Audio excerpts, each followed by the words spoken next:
We appear to be live. Everybody, this is episode 20 of the Burning Staff 2.0 Dungeons and Dragons campaign. This is a Homebrew Advanced Dungeons and Dragons 2nd edition campaign. I'm the Dungeon Master Ryan. The players are waiting for me in Discord. We're going to jump in with them in a minute. I just want to preemptively say thank you to everybody who watches this, everybody who has watched this, people who catch up on the VODs. Hello guys.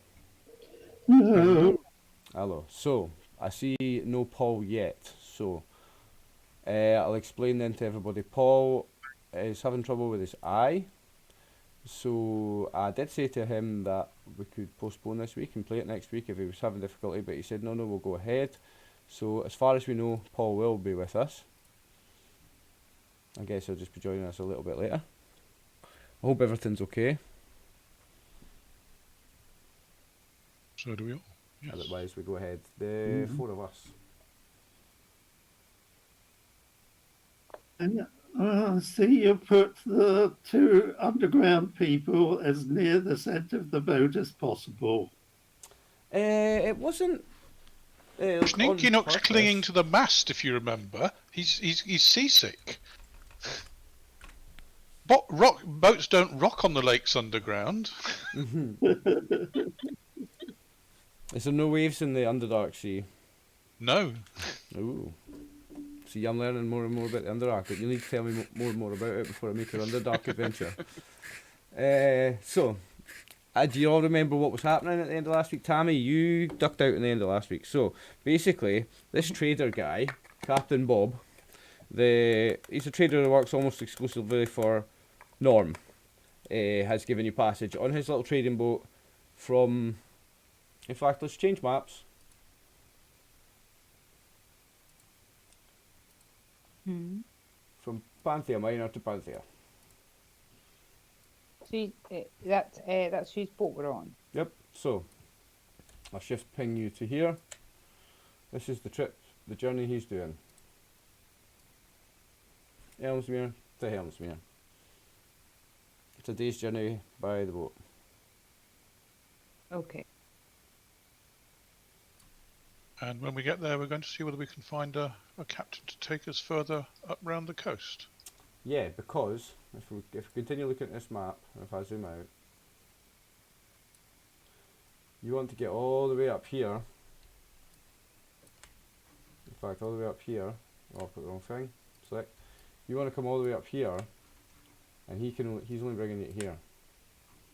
So you're hoping to find a captain at Helmsmere that's going to take you further up the coast to maybe here. Something like that, yeah? Or even here.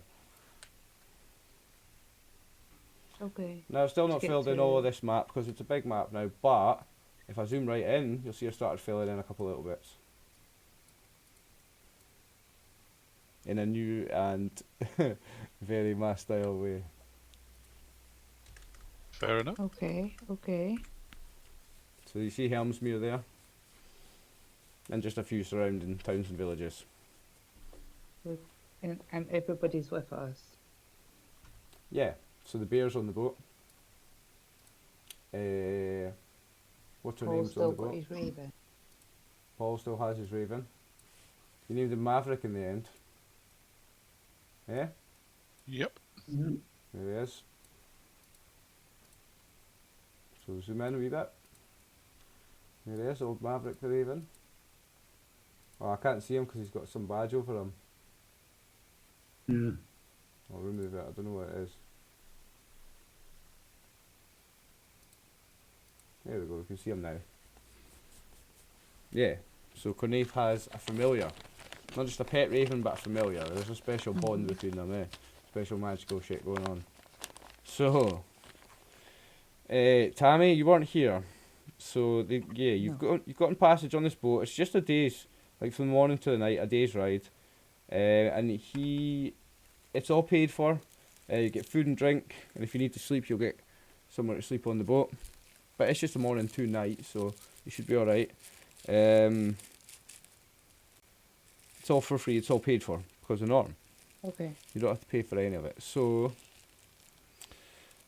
this Captain Bob, he's a bit of a piratey looking guy. He's got an eye patch.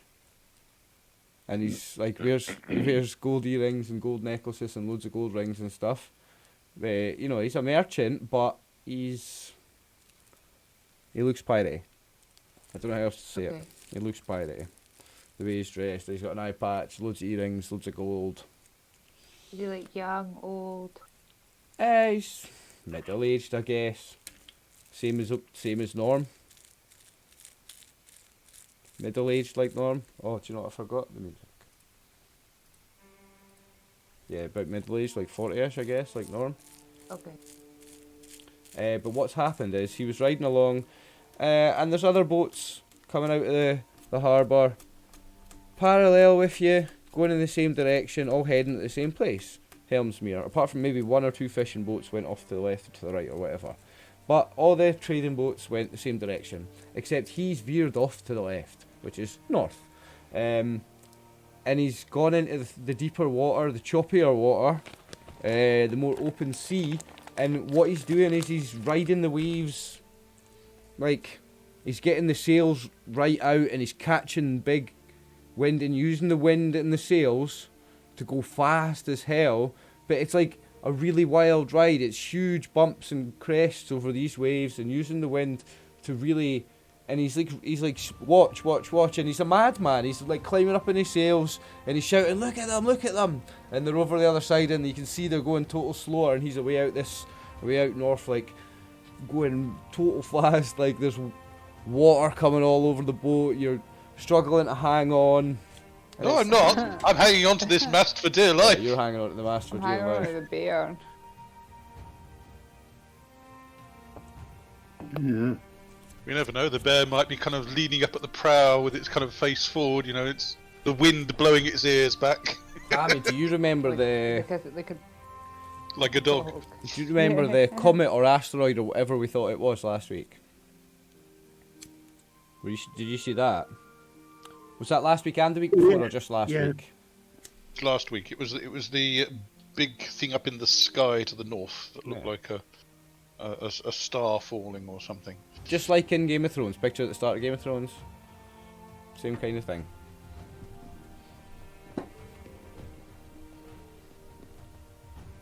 Obviously been sent to warn us to slow down.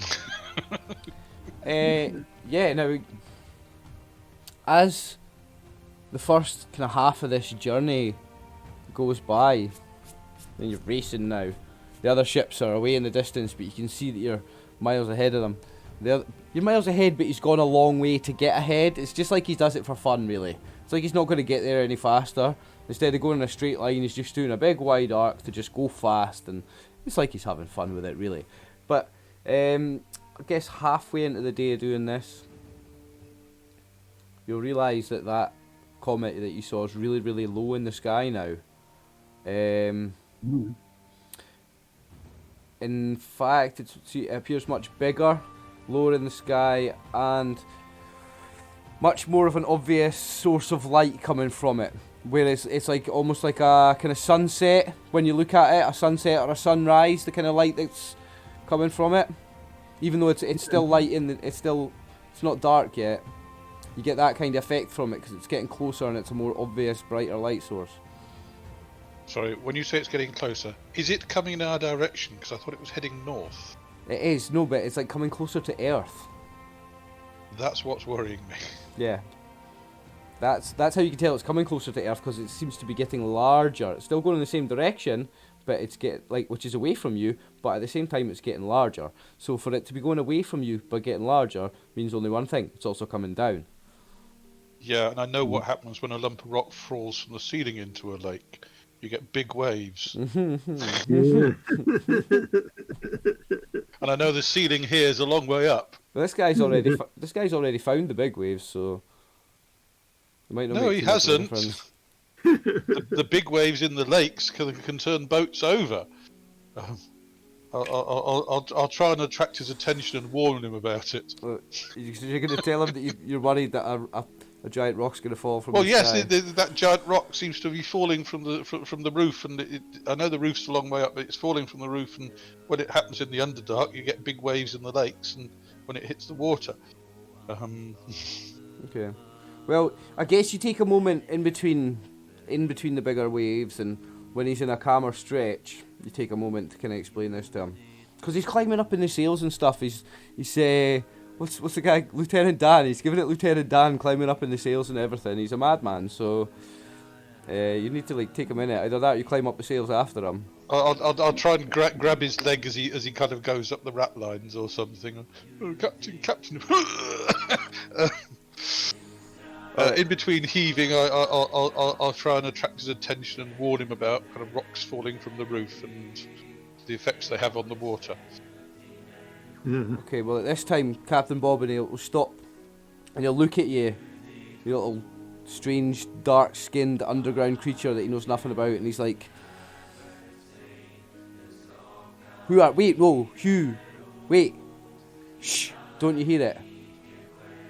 And he's like, he shouts to his crewmates, he's like, listen,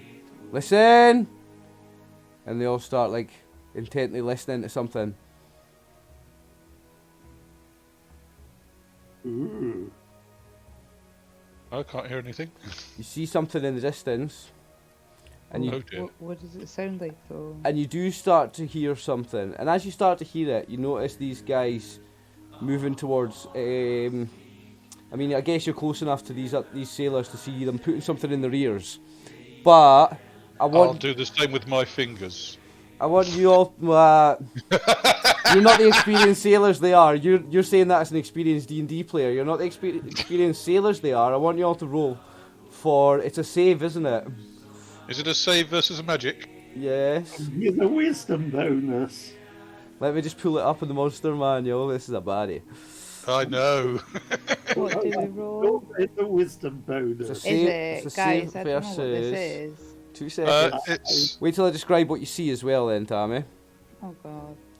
The body of a vulture, but the upper torso and head of a woman.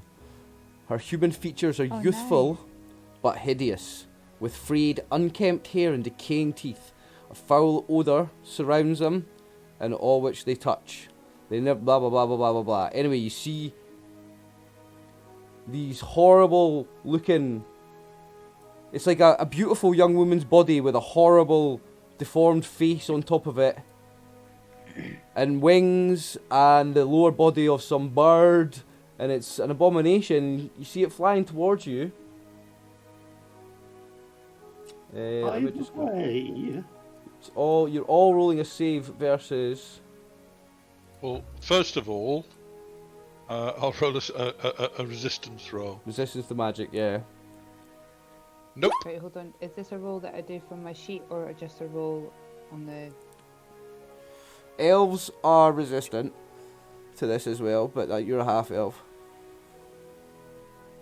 So it's a saving Wait, throw what am versus I spell.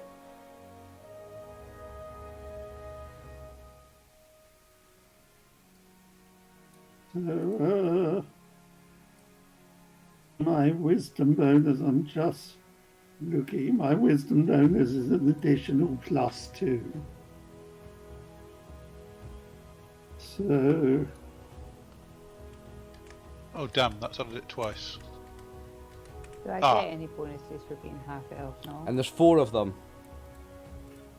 you get a 30% roll, but first of all, You get a 30% resistance, Tell me yeah. if this is right. So roll D100, and if you roll under 30, you get your resistance. Right, so you failed both anyway. I need to get some hit points for these. We've not rolled hit Did points. I do it right though? Is anybody watching what? Yep, you did. So you failed. I need to get rolls for... I need a roll for Eleonora. Oh, she's an elf. She's got 90% resistance. Roll her resistance. Yep. She resisted it. So she saves. Cornaith has 90% resistance. Yep. Someone roll Cornaith. You do that, Peter? Okay. Anybody watching want to roll hit points? You need to type this into Discord. So Cornaith resists. Cornaith resists the magic. Right, okay. So these things are singing, Tammy. There's a song, a sound coming from them. A wailing, screeching song. Now, is it a song? Is it one of these monsters that specifically affects men rather than women? No. Now let me get hit points for them first. Anybody want to roll hit points in Discord? Yep, someone's done it. Oh. So if you could roll 3 more of them, Dirty. 1, 2, 3 more times, mate.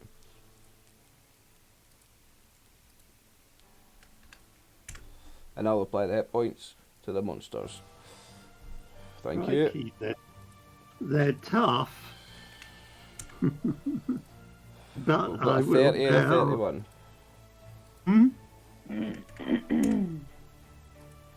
Thank you, Dirty, for the hit points. Okay. So, I will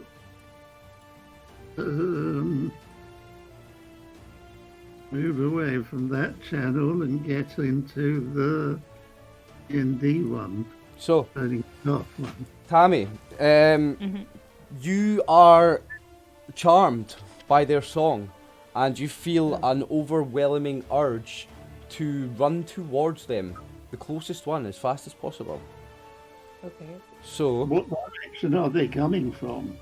down. From the directions you see them and down. They're flying down towards you. All right, sorry, I... So I Obviously, would like you- everybody to roll initiative. Not really, if she's been charmed to throw herself don't, over the yeah. side. You're charmed, so you can't actually. So what you'll do... Oh. Has your character got swimming proficiency? Yeah. Oh, that's lucky.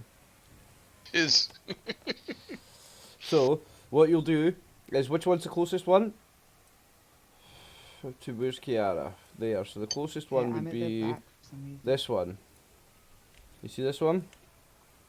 Yeah. You get jump off the boat and start swimming towards that one at full speed.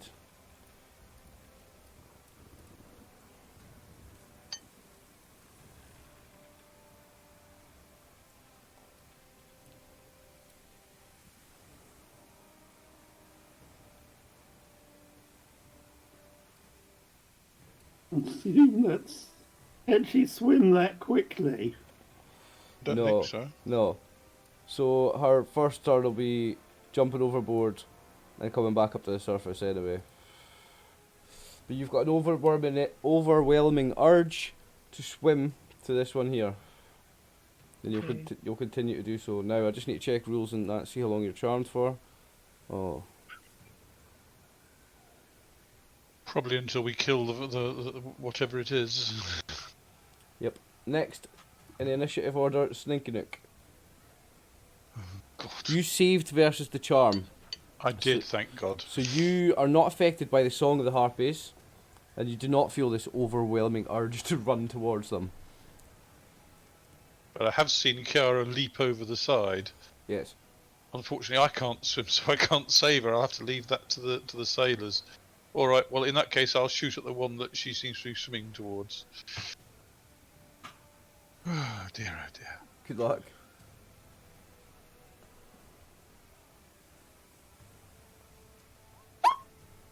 That's a miss. Probably not.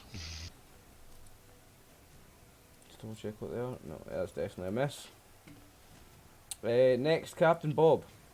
Captain Bob will pull out his crossbow, and he's screaming to his crew, "Fucking Harpies!"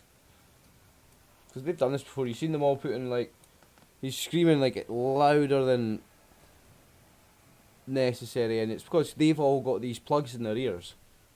Fucking Harpies, kill them! Like, and it's like hurts your ears to hear it even over the singing of the Harpies because he's shouting so loud because him and his crew have got these plugs in his ears. Now, can I open his character sheet? I'm sure I've got his open. Yeah, I do. So he's going to shoot at one of them. This one. Okay. Oh, and he hits it. Nice one. So his crossbow will damage the Harpy. Those are Those are For cool max damage. tokens for the picture I had in my head for what they were. Yeah, they are good tokens, eh? Captain Bob's crossbow bolt sinks into the chest of that harpy. Right between her naked breasts. But she's obviously got tougher skin than it appears because it's stuck right in. She's flying still at him at full speed. Now Charlemagne for some reason is on a 2. How is he on 2? I don't know because my rolls got messed up because I can never cheat. So He's on 7.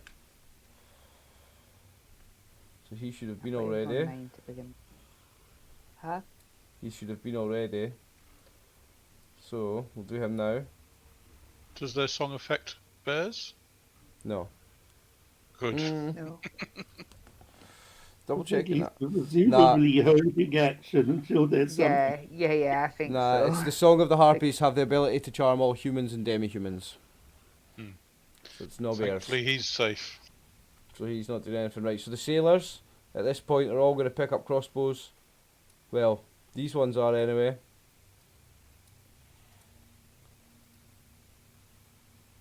He's going to shoot at that one.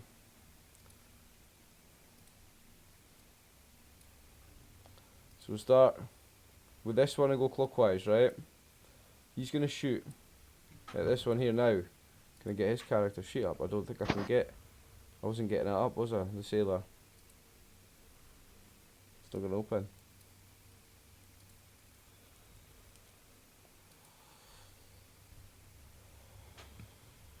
Oh, here we go. Finally opened. So, he's going to take his crossbow. Just like Captain Bob. Shoot. And just like Captain Bob, he's going to hit it as well. The same one. This one. They've come across these before. They know their vulnerable parts. Boom. Sinks another whelm. This one bounces off. Takes a nick out of it and bounces off. But in the same spot in the chest. So, going clockwise. This one is shooting at the same harpy. Misses. This one, shooting at a harpy over here.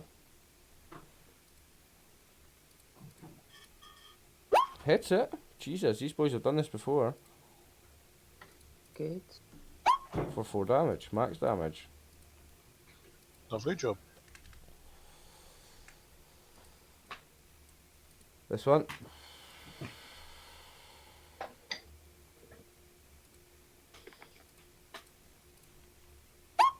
Another hit.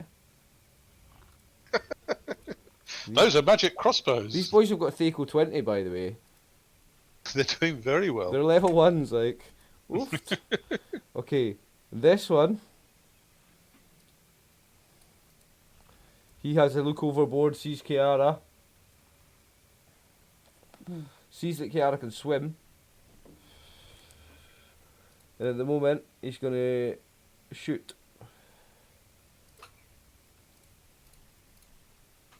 Oh, for a critical hit. These are really good shots, these are. For double damage. I'm not giving him the chance for triple damage because monsters don't get it, so NPC fighters don't. Like an NPC in the party would. An NPC character, yes. NPC sailors, no. But this one, right when you needed it, Kiara, you got lucky because the one that was fucking protecting you got double damage, double max damage, critical hit, 8 hit points. So, Gone. Captain Bob and his sailors did pretty well. That was 5 out of 6 hits.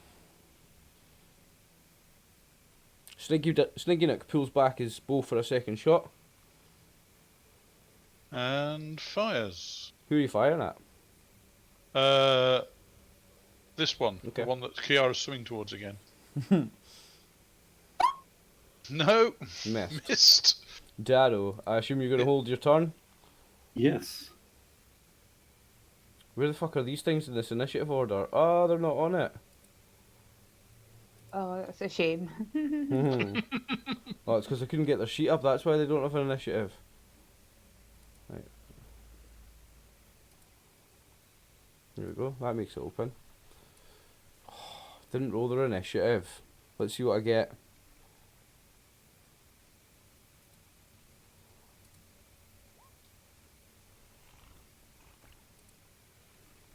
They got a 5, so they should have went already.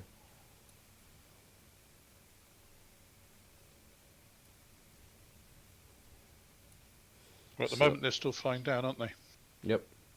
So we'll give you all this free round. I've been generous because you saw them coming. Darrow, I guess you're just holding your action. Cornaith. Oh, hold on. If we No? got a free round and whatever, instead of holding my action, if there was obviously time to close, I'm going to cast Bless. Ah, okay. Okay. So everybody's got +1 on their... Attack. How many rounds? I think it's 6. Okay, I'll just setting it on you, but it affects everybody in this area, doesn't it? Everybody's not already engaged in melee, which is everybody. Yeah, I think it's a full round casting, so in effect it starts at the end of the round. Okay. So, Does Cornaith... it cover me even though I'm in the water? Yeah, because you're in the right range. So Cornaith is going to run and grab the ballista. So the Bless isn't in effect for his attack. Nope, it's not missile. I mean, it's not melee. So he's going to shoot at this one. I am going to give him non-proficient. I'm going to say these guys are all proficient with crossbow, and they're used to using it. So, being a mage, he gets -5 on his attack roll, but I'm going to roll it. So, I'll just roll d20 +5. See, bringing his sheet up. -5. Ooh, so what's that going to hit? I should have rolled it for sheet. 9, I reckon. That What's hits his armor class 9. dexterity? What's his dexterity? Oh, hi. Alright, I'm going to have to open his sheet.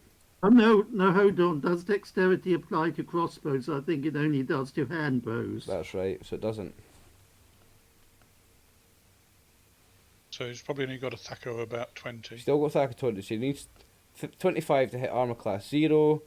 These are armor class 7, so he needs an 18. 18. And what did he roll? 16. An 11. He rolled an 11. Yep. Oh, no, sorry, a 16. Yep. Yeah, okay. So he needs an 18. So he missed. Eleonora. She was also going to cast Bless.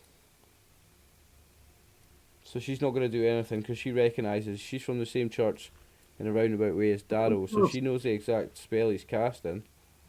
She could cast prayer. Yeah, but she's already was going to do that. Yeah. So, we're going to another round and they're going to get their attacks. So they spent this round closing. No, forgot about you. That's how they didn't get attacked, because they spent the round closing, so you got away with that. So, Kiara, you just do nothing but float in the water, tread water, and wait for it to kill you. Literally, you're charmed, there's nothing you can do, you're just literally Amazing. waiting for it to kill you. Now, we have some Harpies. So this one's going to start by attacking this sailor. So, I'm going to... Yeah, it's 3 attacks. Start with its bite. Jeez. And it's 2 claws. Jeez. Oh, have you ever seen a sailor getting ripped apart? Right, so I need to do damage. There is one hit die.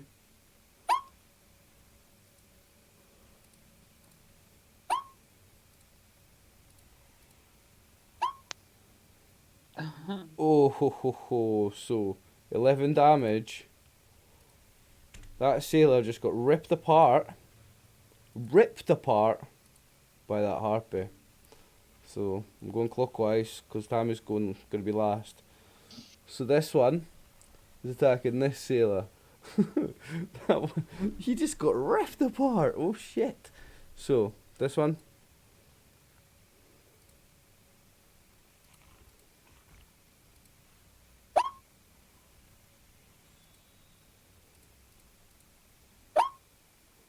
That's not looking too good either. It's not looking good for him either. And the bite. Is a hit. So, damage.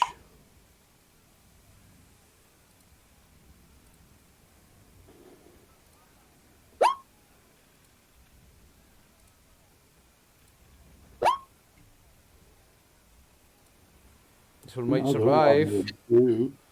Ooh, he got lucky. He's still alive. He got very, very lucky. So this one is attacking this sailor.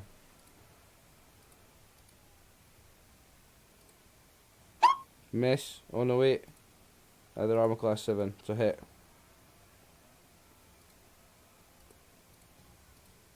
I've got a 75% chance of hitting. Yep. Ouch! Yep. So, 3 hits.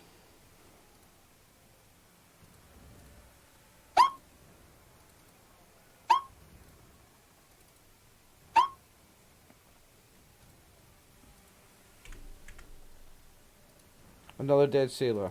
So, the 4th one turns to Kiara. And he's going to do the same thing. 2 talons and a bite. I don't think I'll be able to get the bite. If it's trying to stay hovering in the air,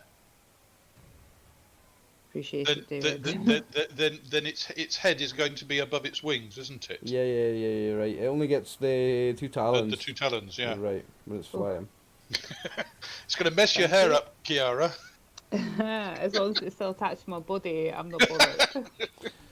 So, 2 armor class 7s, both miss. Yeah. Oh. Snakey Nook. Right. Has the one that's attacking Kiara been damaged at all? Yeah, it was the one that the critical hit landed against. And another hit, I think. Right, I'll carry on shooting it. No, just the critical hit, actually. Sorry, I'm going to have to move to the. If it's there, I'm going to have to move to the edge of the boat and shoot over the edge of the boat because it's going to be down at sea level, isn't it? Okay. Do I get any pluses? Because A, I'm above, and B, it's looking at her rather than at me. No. Okay, so I'm just blessed. Okie doke. Yeah, because it's still going to get a +1 on Kiara for being above her, in the sense that it's not higher ground, it's higher ground you get a +1 for her. So do I get a +1 for being above it or not? No, you get the bless though. Okay. In that case, +1 for that. Nope, Yes. AC 9. Drat. Now the bear can act. Can do something this round. What's... Is he close enough to anything? Let me have a look. How Yeah, because he is just has to get to the Yeah. edge, yeah. here, like height Yeah. for us? I think he can get any of them, eh? Boat I height. I Okay. think that one's the obvious one for him to Yeah, go. yeah, I think Yep. so too. I was just checking, like. There isn't a sailor in the way anymore. No. Right. Where's this? Nope, he's dead. We swipe pause first. Just, yeah, you have to do the pause first, actually. Yeah. No, it doesn't matter, actually. The bite's separate. The 2 paws are what determines if you get a bear hug. If you roll an That's a 18 or good better on one start. of them. It's a good start, yeah. Hold on. I was about to roll the other one straight away. Or roll damage.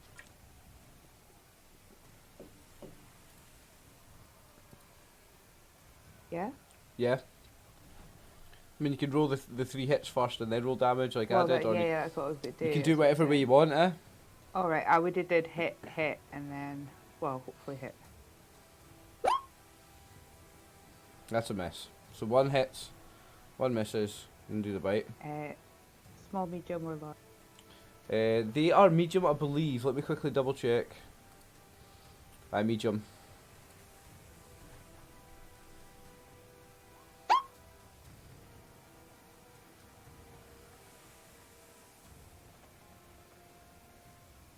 So you still got the bite to roll to hit. have I? Yeah.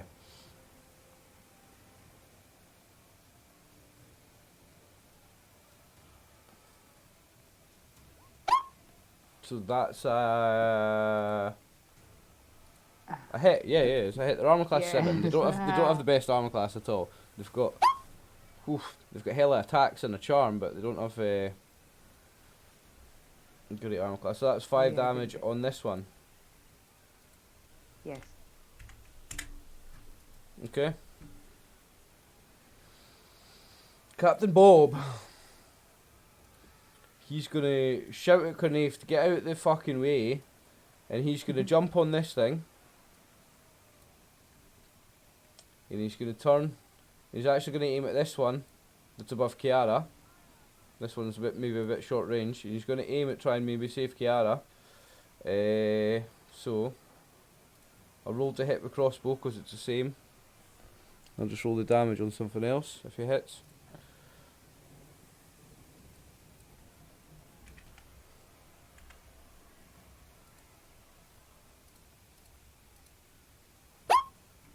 He hits it now. Let me just add a sheet here then. So I'll add a thing on the sheet. So that people can see what I'm doing actually.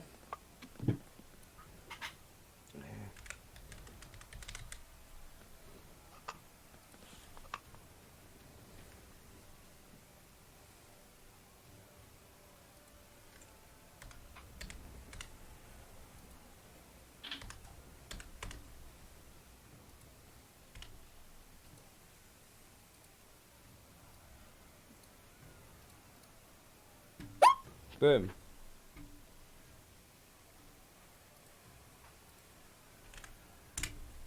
So, Captain Bob grabs the ballista from Cornaith, turns around, swings it around, and shoots a massive, oversized bolt into the chest of this one, but it's still flying above Kiara. Now, the sailors, what's left of them. So this one is going to bravely run in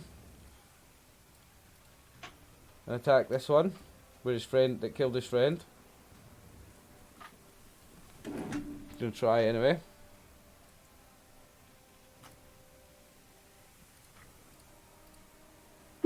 I never added his +1, so that is a hit. Because they're armor class 7.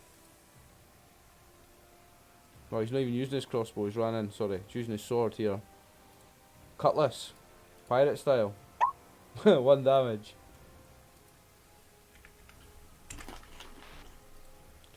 This one, he's now using his cutlass as well. Oh, one. Hits. These guys are on fire. They've not got a great armor class, but they're landing the hits. The last one is this one above Kiara. Now he's going to still use his crossbow.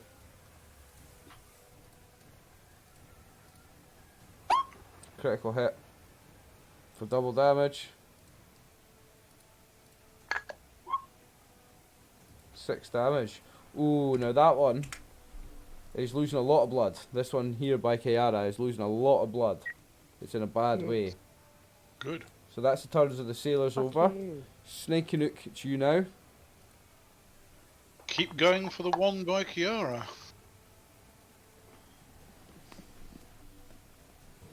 Come on, boy, you Good can luck. do it.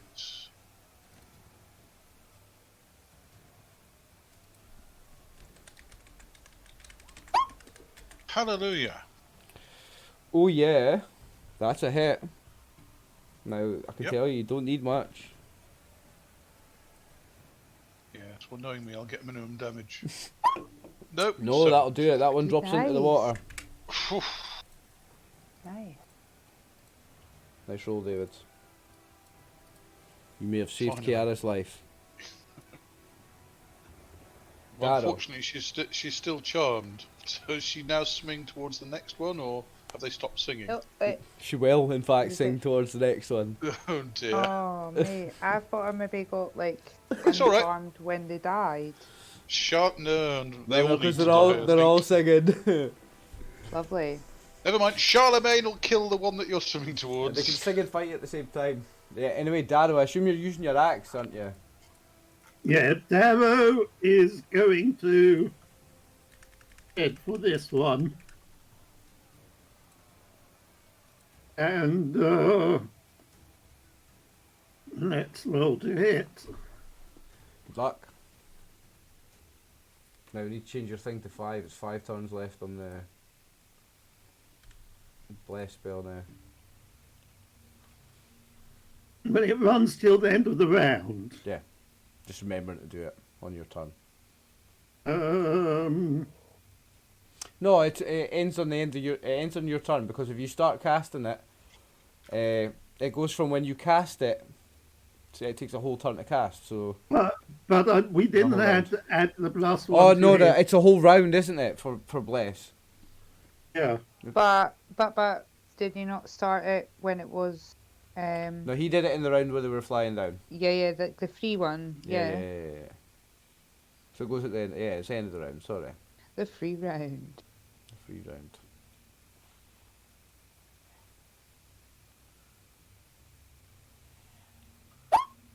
You missed. Wait, did you add the +1 to that? Yeah. Oh, if you did, then it's a miss. Okay. Cornave. Not knowing what to do, he's going to step back to this back bit. And he's going to think about pulling out his throwing daggers. Maybe do it next round. As he sometimes does. Eleonora. She's going to come and try and help this guy. She's going to swing her sword.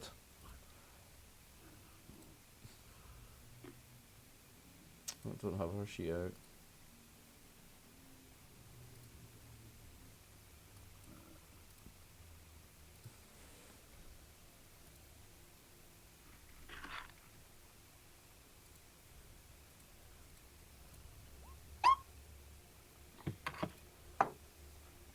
She's going to miss.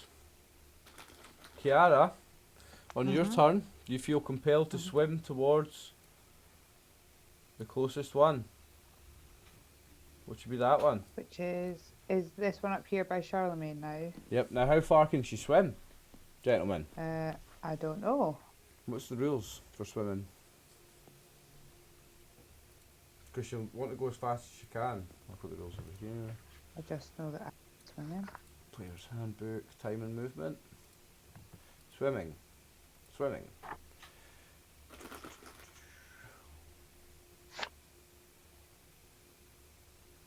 How far can I swim?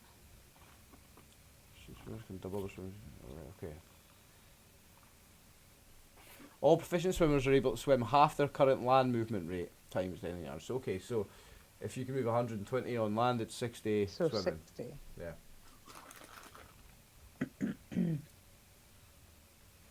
That's far enough to go up to the top, up here, isn't it?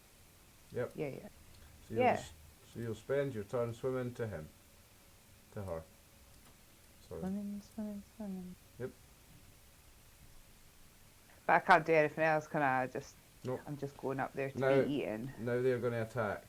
Now, this one sees it's got a nice meal swum up to it in the water, but it also sees it's got two guys. It's clever, it knows you're charmed and they're not, so it's going to have to attack them. You're not going to get attacked by this one, luckily enough. Because it's got a threat to deal with, you're not a threat. Okay, So okay. I need to randomise which one it's rolling for between 1 and 2. We'll say the bear is 1, or the bear is odd, the pirate is even, and we'll roll any dice, doesn't matter. The pirate, sorry, the sailor. So, the Harpy, 3 attacks. Shit, forgot about that, didn't we?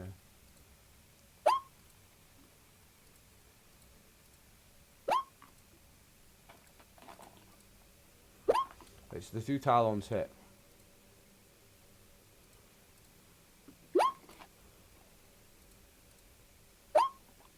For 3 damage. This one, it's got Eleonora and the sailor to pick between. So Eleonora we will have odd and the sailor even. Eleonora.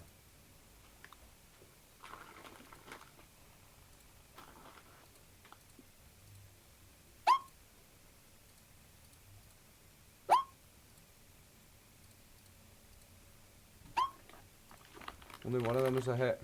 The second talon.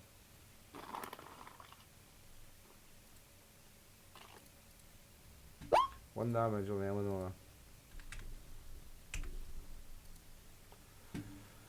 And the last one, he's attacking Darrow. She is attacking Darrow. These are female actually. She's attacking Darrow. Yeah. With your new improved armor class, you might do alright here. You just added like +3 to a -3 to your armor class, really, didn't you? Yeah. Because you got the +2 ring and the armor. Ah. Oofed. So, what is your armor class? -1. Only one of them is a hit. Yeah. Nice. -1 armor class. 2 damage. So the Harpies have had their round. Sninky Nook. Now the one you're shooting at before is dead. Now, is that one now threatening Kiara, or is it still? Or is it concentrating on Charlemagne? You can see that it's attacking Charlemagne and the sailor. Yeah.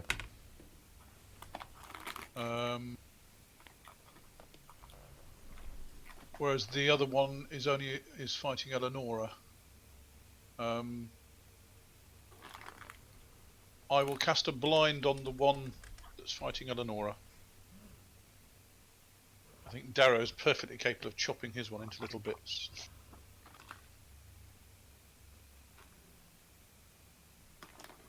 Okay. Mm-hmm. Is my blindness gone? Okay.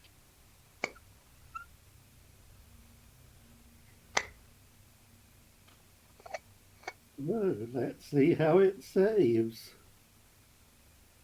Well, let's hope it doesn't.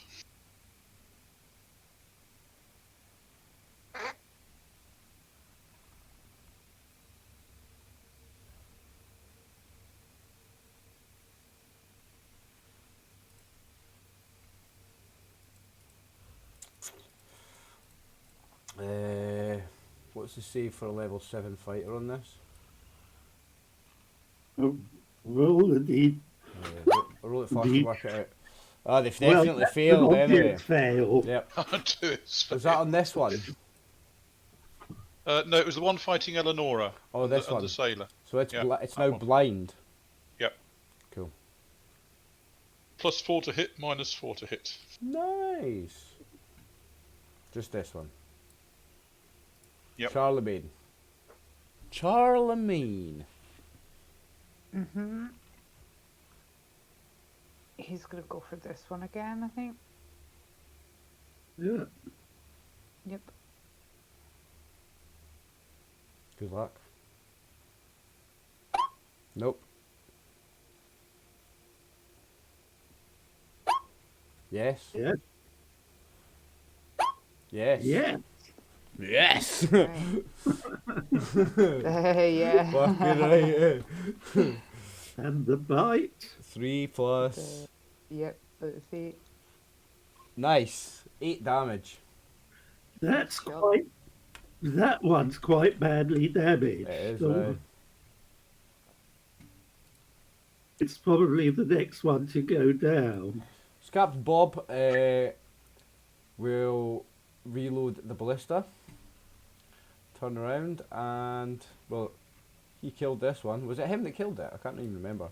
So he's going to turn. No, Sneaky Nook finished it. I was thinking it. So he's going to turn around and shoot at the one that's fighting with Darrow, actually, because it's further away, and the range is better for him. So let me get his sheet, Captain Bob. I'll just roll the attack on like.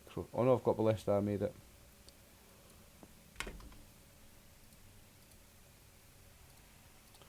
I forget he's got a +1. Oh. So he loses this next round. Okay. The sailors. This one. Yeah, this one and then going clockwise. So this one is going to attack the Harpy.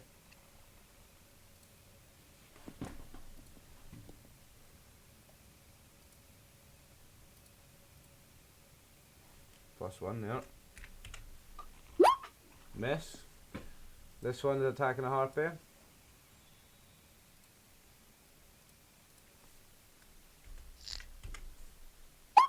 How many hits? 4, Is that one still alive? 6 damage. This I one's thought very that much still one- alive. Yeah, right. There's only one of them dead.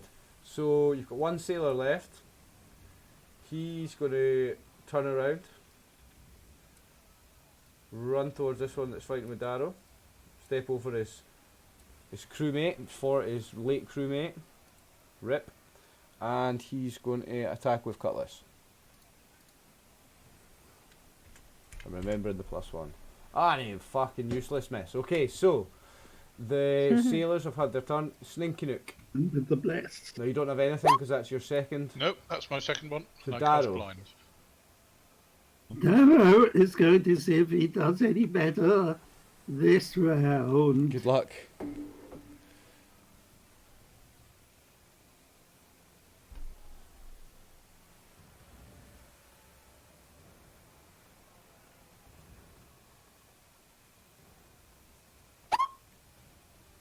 That's better. That'll do Yes, it. indeed. Let's see the damage then.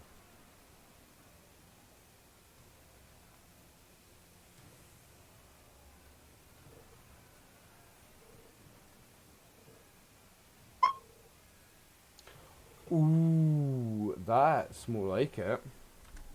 Darrow, when he gets going, Maybe. You claw me, you overgrown sparrow. nice. So Cornaith, he's although he's resisted the charm of them, I guess he's struck with some fear because he's NPC. I don't want him to get too involved, so he's just gonna hide. He's cowering down and hiding behind something in the front of the boat. Eleonora is attacking with her sword though. +4 this time. Oh yeah. +1 Plus for 5. the blessed. Yeah, +5, mate. And that'll do it. There's no plus on the damage though, eh? No.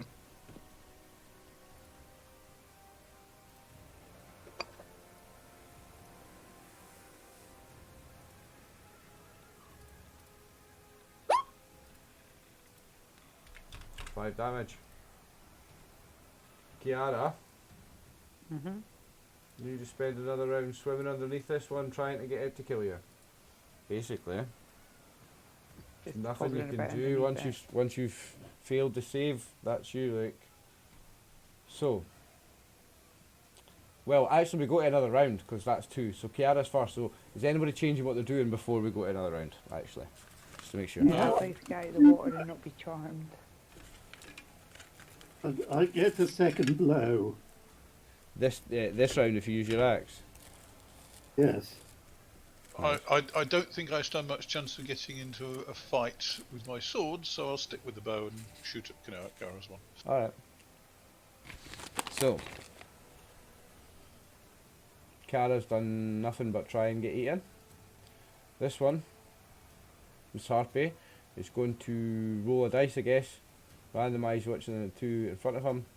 We'll do the bear odds and the sailor even. They're all hits. God, and the main's going to need some healing. Yeah, he is. 6 damage in total from Charlemagne to Charlemagne. So the next one, we're going to roll a dice for.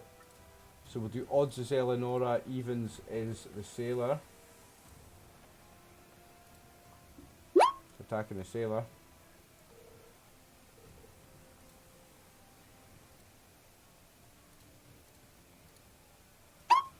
Oh, but -4, but that was a critical miss anyway.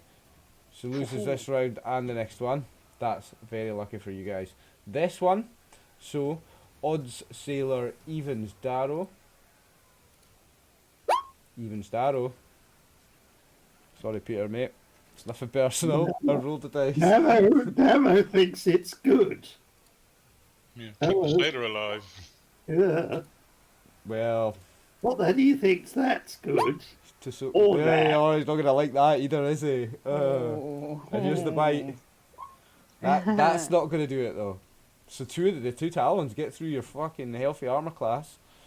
What exactly did you get? So you got a +1. What was the armor? +1 splint mail or plate mail? I think it was Bill Plate. +1 field plate. And who got the 2 +2 rings? You and I got a +2 ring of protection. Sneaky Nook got one. Nice. What's your armor class now?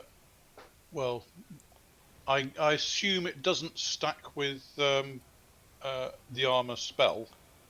No. So at the moment I'm AC.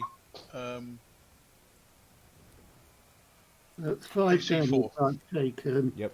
Well, Right. AC3 from the armor, but when that drops down, I'm AC4. Yep. Okay. Cool. So that's all of them. You survived. Is Bob.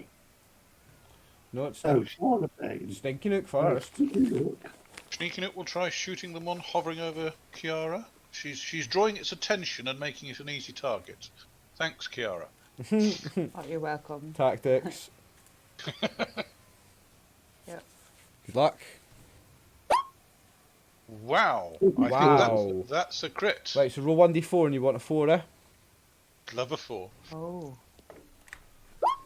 No. Still Quite double the damage reverse. though. Righty-ho. Critical. So, let's roll the dice. Boom. Whoa, 12 damage. 12 damage. And that was this one. That's the one over Kiara. Ooh, that 12 was just enough and one more. Splosh. Splash. Oh dear. As long as it doesn't land on her. Well, Yeah. I'd rather how do we... started on my dead.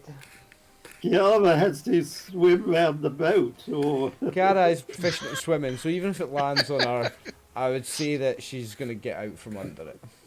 Yep. So nice shooting at Sninky Nook. It's Charlemagne's turn.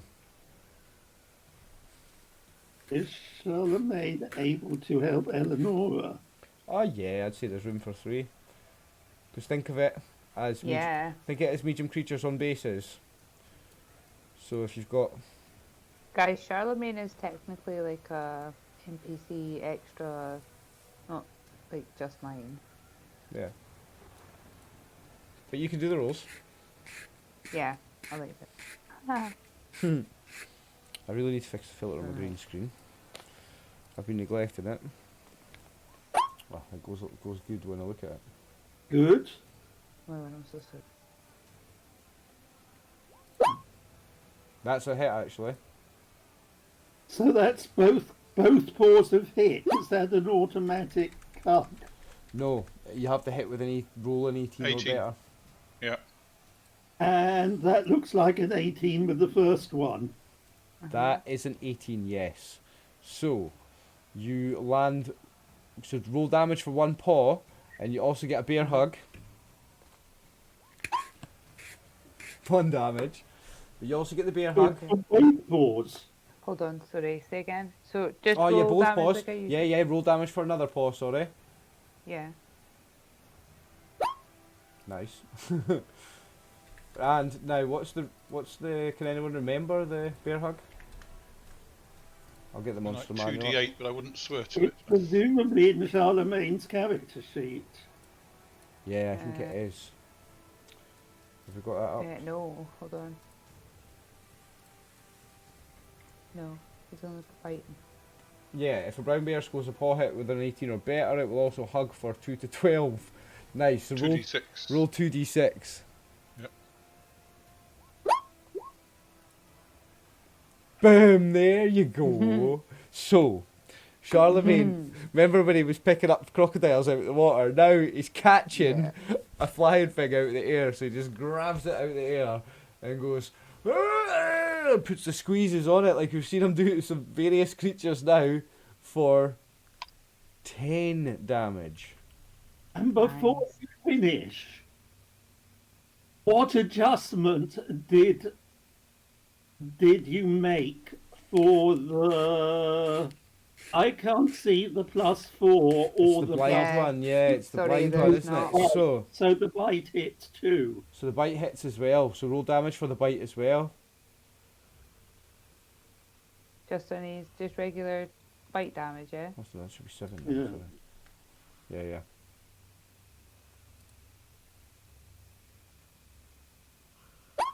There you go. Nice. So you catch him with with both paws, the bite and the bear hug, because that's a blinded one. Yeah, 14 damage in one round. That was a good shot, like. Nice.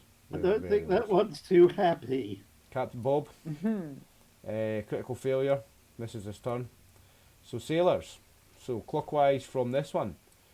He is going to run down here to go 3s on this one. He can do that, can't he?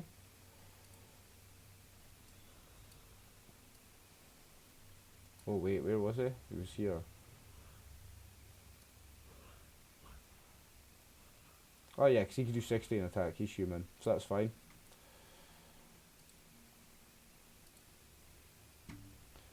So he is rolling to hit. No, he's just got the +1, not the +5, eh?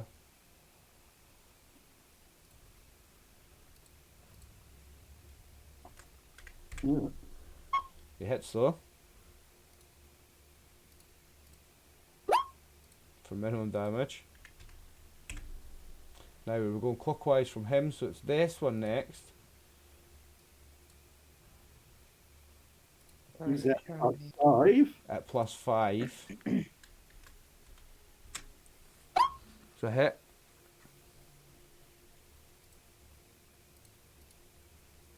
For 2 damage. And then this one.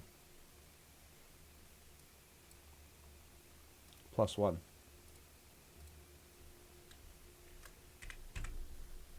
Misses. So, Slinky Nook.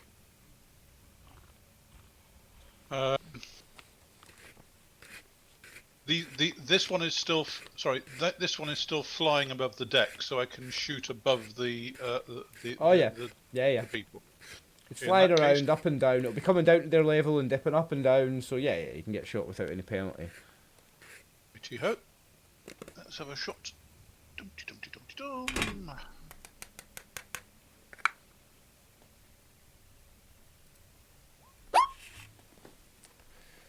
Which is also a hit, thank goodness. That is a hit. I just realised I didn't get my second attack last round. Oh, right. So just do it this round instead, Yeah. and have 2 next round as well. Another 6 damage. Which one? The I'm bottom obviously one. finding the weak point. Is that the bottom one? That's the 6 points on the one there, yes. Nice. Well, I can't see the other one because Charlemagne's in the way. He's grabbed it. Oh, that's right. Yeah. No, but he releases it again after the bear hug. Does he? Yeah. I thought you had to make a strength roll to get out of bear Oh, hugs. Does yeah, it does. Right. Nice. Okay, so.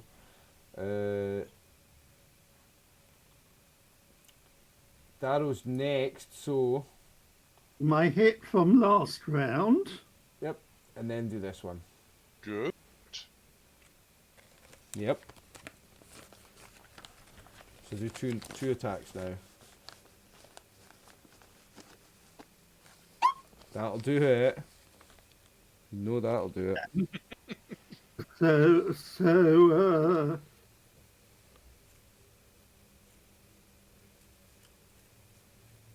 Damage.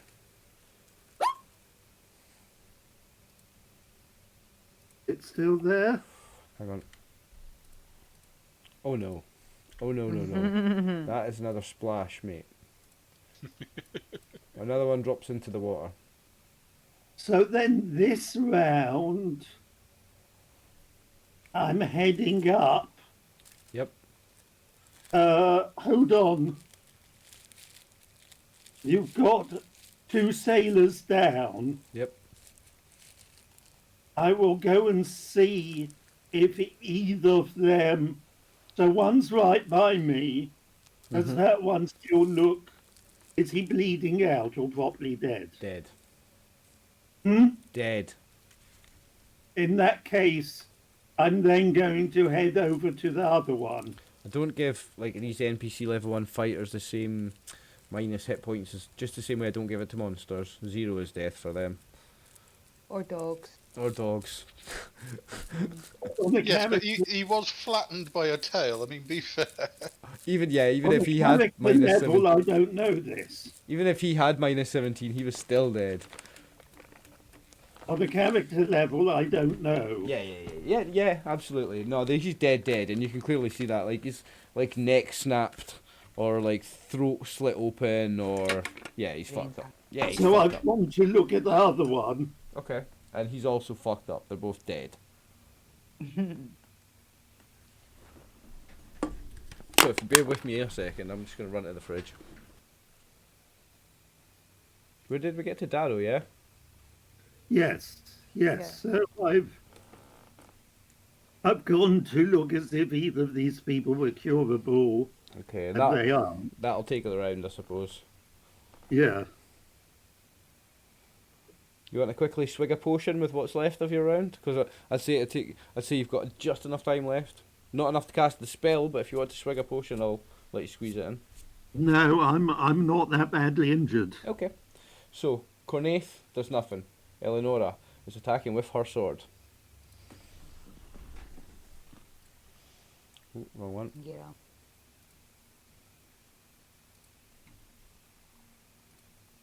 Wrong one. This is +5.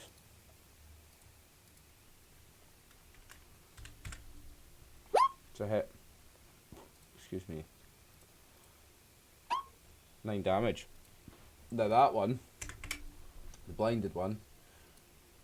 Oh, they're all dead. She killed it. Yeah. The last one is dead. It drops into the Right out water. of the water. And Kiara, as soon as that one dies, the second it dies and stops singing, you're not charmed anymore, and you realise what you've been doing. You're like, oh shit, I've just been swimming at this thing trying to get it to eat me. Do you, in a out of play way, when you're charmed, are you aware that you're charmed, but you just No. have to do it anyway, or are you like completely oblivious? Not oblivious, like, but there's nothing you can do about it at the time, and then even if you were like subtly persuaded to do something like that you didn't want, that you wouldn't normally have done something out of character, it's after the charm when you realise, oh, wait a minute, I did that. So it's like after now you will have a realisation as to what you were doing when the charm wears off, yeah.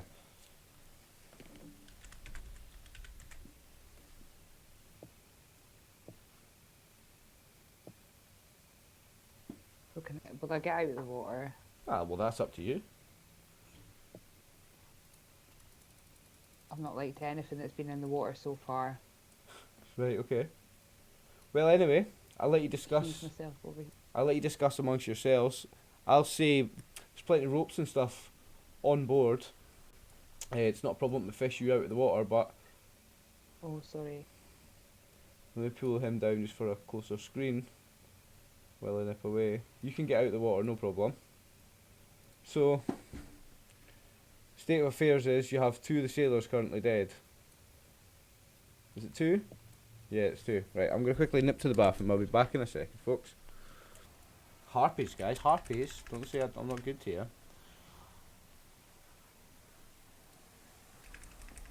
Yeah, we're Something doing- sneaking up's come across before. That's something he would have seen before. Nope. No. Don't have them down in the No, Underdark. no, I wouldn't think so, yeah. As a character, would I have seen these before? No. So now you know. Or is my character as naive as I am? Not so much, because she's a bard. All bards have like a lower role, so no, she's not actually. So you might have heard of harpies before, but in the heat of the moment, you didn't realise that those guys were stuffing wax or whatever in their ears. You might know next time if you see a harpy again, because that's what all the soldiers and Captain Bob did. They knew straight away. They saw them coming. They went whipped something into their ears. As players, because David and Peter are like, oh right, okay, I'll do it as well. As players, they know exactly what it is that's coming when they saw the sailors do that. But as characters, no, first time for them. No, So. in actual fact, I thought it might be sirens. Ditto. Yeah. Ah, right. Okay. Nah. Yeah. The yeah. nasty, ugly version for me. No beautiful babes for you in my campaign. You get the ugly beasts. Yeah, yeah. But I would say it's in the Odyssey. Odysseus is has himself tied to the mast. Mate, have you read the Odyssey? Yeah. It's bullshit. It just repeats the same lines over and over again, and it's not even that great a story, mate. The Odyssey is overrated. There you go, I said it. Well, it's the lines. It's because it's. That's the style of how this. verse. I know that's the style of writing of the time and everything, but it just doesn't like. Yeah, I'd rather watch like a 2020 blockbuster movie version, mate. I'm just a Philistine, I guess. I don't know. Like I read it. I wasn't impressed. Like I read it. I literally read it. But what can I say? I prefer Game of Thrones. Who's injured? I think Charlemagne. Charlemagne, yeah, and you a little bit just. It's one of the sailors injured as well. Yeah, one of them was on half hit points. So I will do a cure light into a sailor. This one here. I bought some healing potions, like, for group use. Actually, these two are both on half hit points. It's Eleanor joining in the curing. She will cast heal spells as well. So, let me cast. What is it? 1d8 for a cure light wounds. Yeah. So in that case, if we're doing them. She'll do the one that. She'll do the one that's next we'll to her then. get, So she'll cure the one next to him. He's on full hit points again. So hold on, I've just done something here. So I'll do on the other one. Okay, they're both back to full hit points because they've got 6 max and they were on 3. Right. So that's that, and then Charlemagne is down how much? Charlemagne is down 6. 6. Down 6. 20 out of 26. Okay, I'll do one cure light wounds on him. Okay.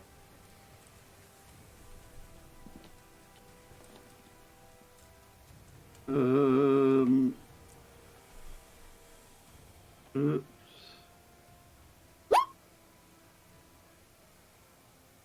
5 hit points. So he's almost back to full. 25 out of 26. He'll hopefully cure overnight.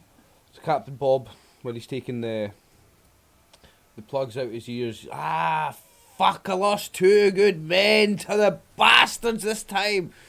2 good men. And he runs over to this guy and he'll go, "Rip Shorty, you were a good man." And he'll kick him and spit on him. He's got, I don't know if it's some pirate tradition or whatever, but then he goes over to this one as well.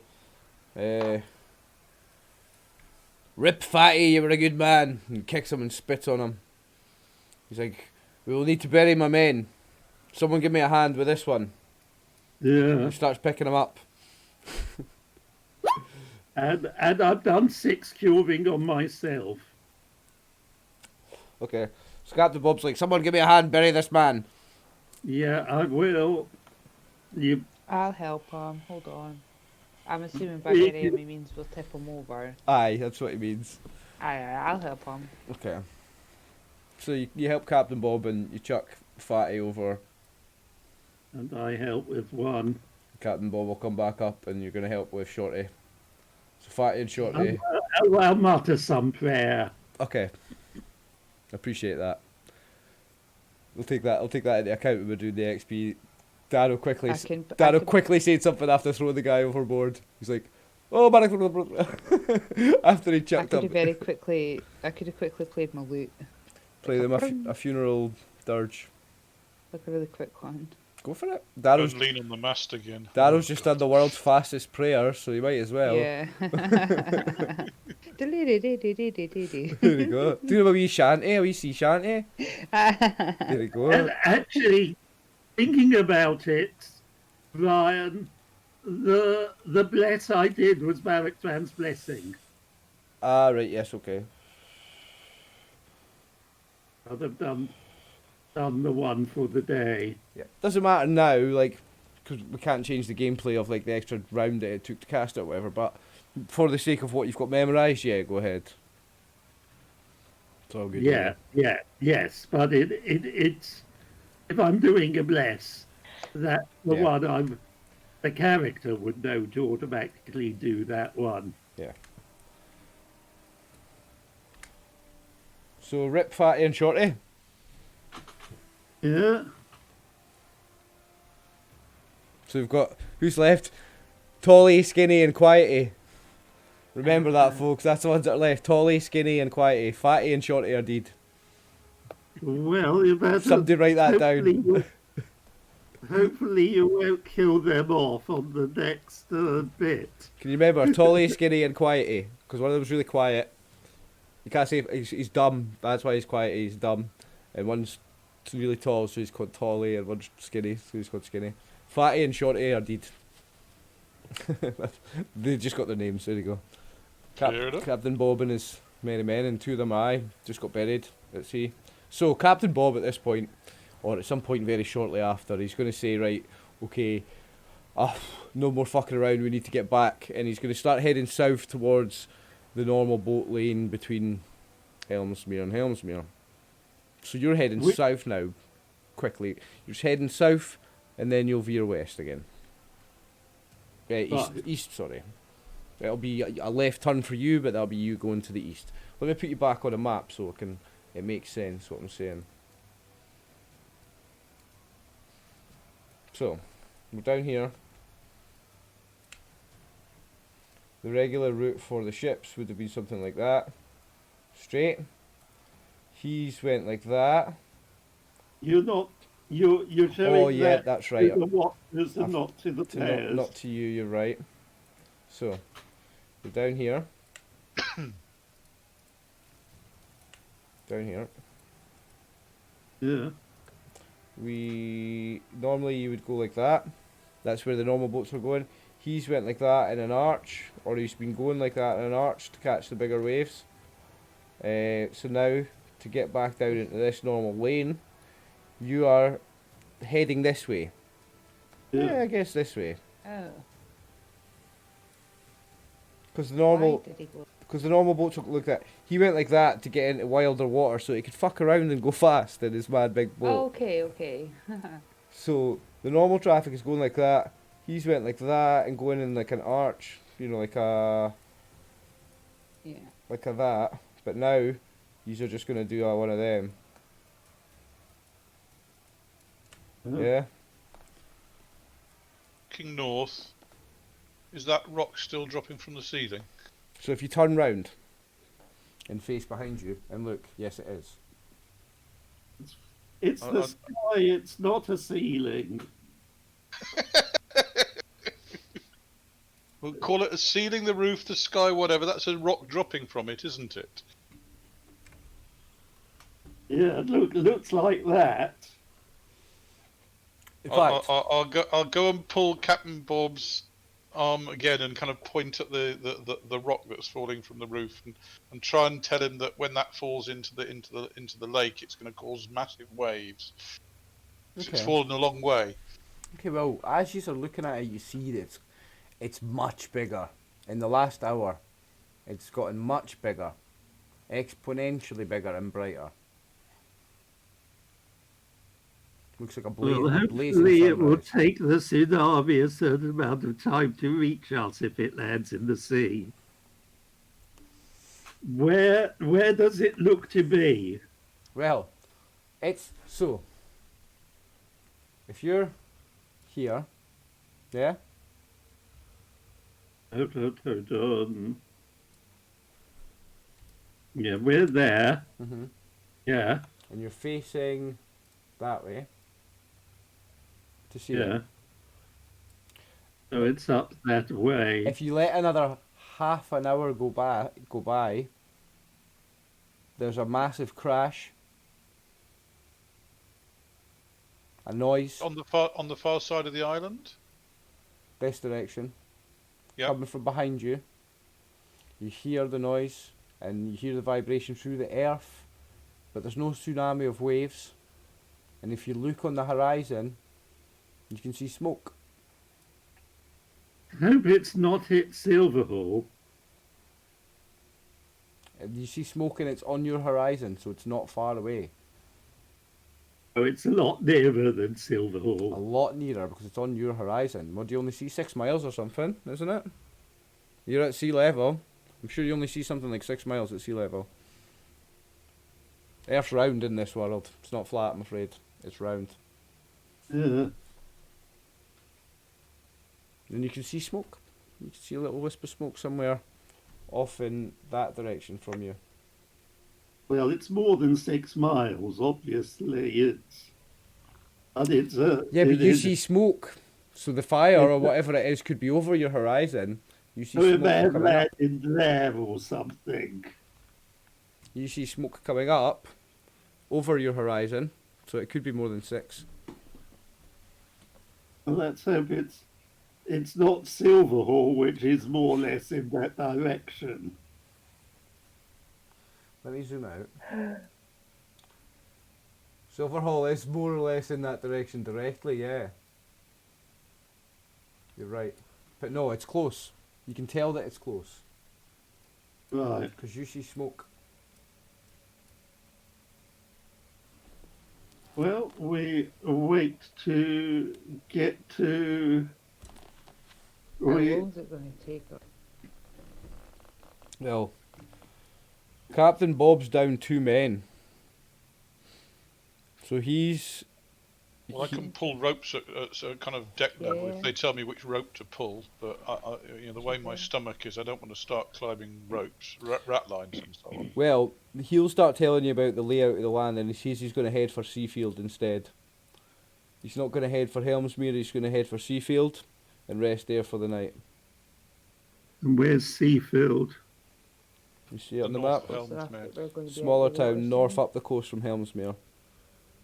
Yeah. That's where he's going to head for the night.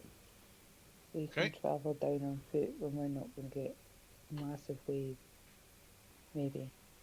So he's down a couple of men on his ship. He's not functioning at full level. Even if you help, he's worried about not making it. So he's going to just get to land as soon as he can. And there's a port at Seafield, a bit further north up the coast. He's going to head to there.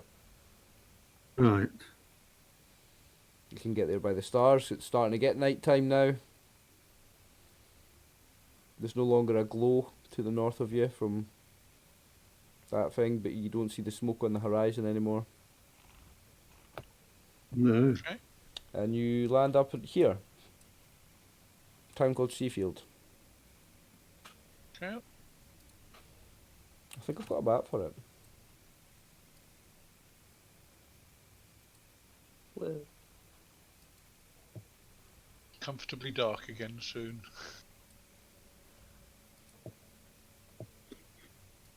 Oh, it's night time now. As you're coming into port, so it takes a while to get the boat in.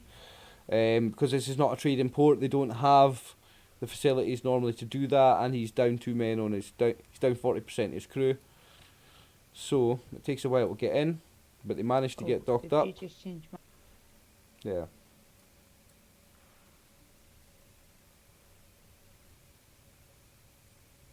Now, hang on. I can move that. Oh no, it's not going to work. So, I need to just write it. Text.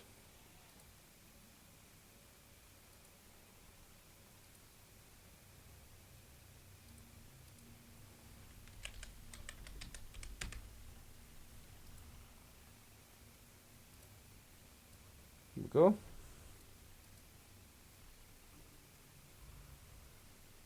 Everybody see the map okay? I can't see anything at the moment.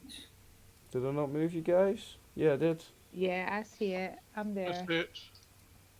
You're just in a very small coastal town. I'll have to refresh. Okay. So you're in a small coastal town. You land up at night time in a small coastal town called Seafield. Everything's closed apart from a tavern, an inn called the Pirate's Roof, which is on the dock, and then it's got a busy street behind it. In fact, if I I've got a description of the bar somewhere. And I've wrote it down. Tavern, the Pirate's Roof. Owner is Oblar Telpenny, a male halfling. So, the only place it's open is the Pirate's Roof, a local inn. That's where Captain Bob and the remaining of his men will go. So we'll go with him. Okay. So, there's a small alley on the other side, a small but busy alley on the other side, and you see the docks on this side. Not up to the north or south. To the north, sorry. Yeah. The tavern is a plaster 2-storey building with a heather thatched roof, so it's very out of place here on the dock. Looks very unusual. There's a small bell over the door, and there's messy tables covered in cutlery and leftover food. Yeah.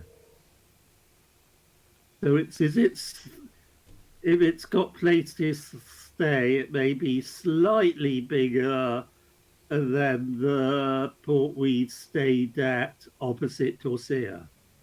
Yeah. Now, there is Dugwell. Yeah, because it wasn't even a port. You stayed in the guy's house there, didn't you, at the farm? Yes. Yeah.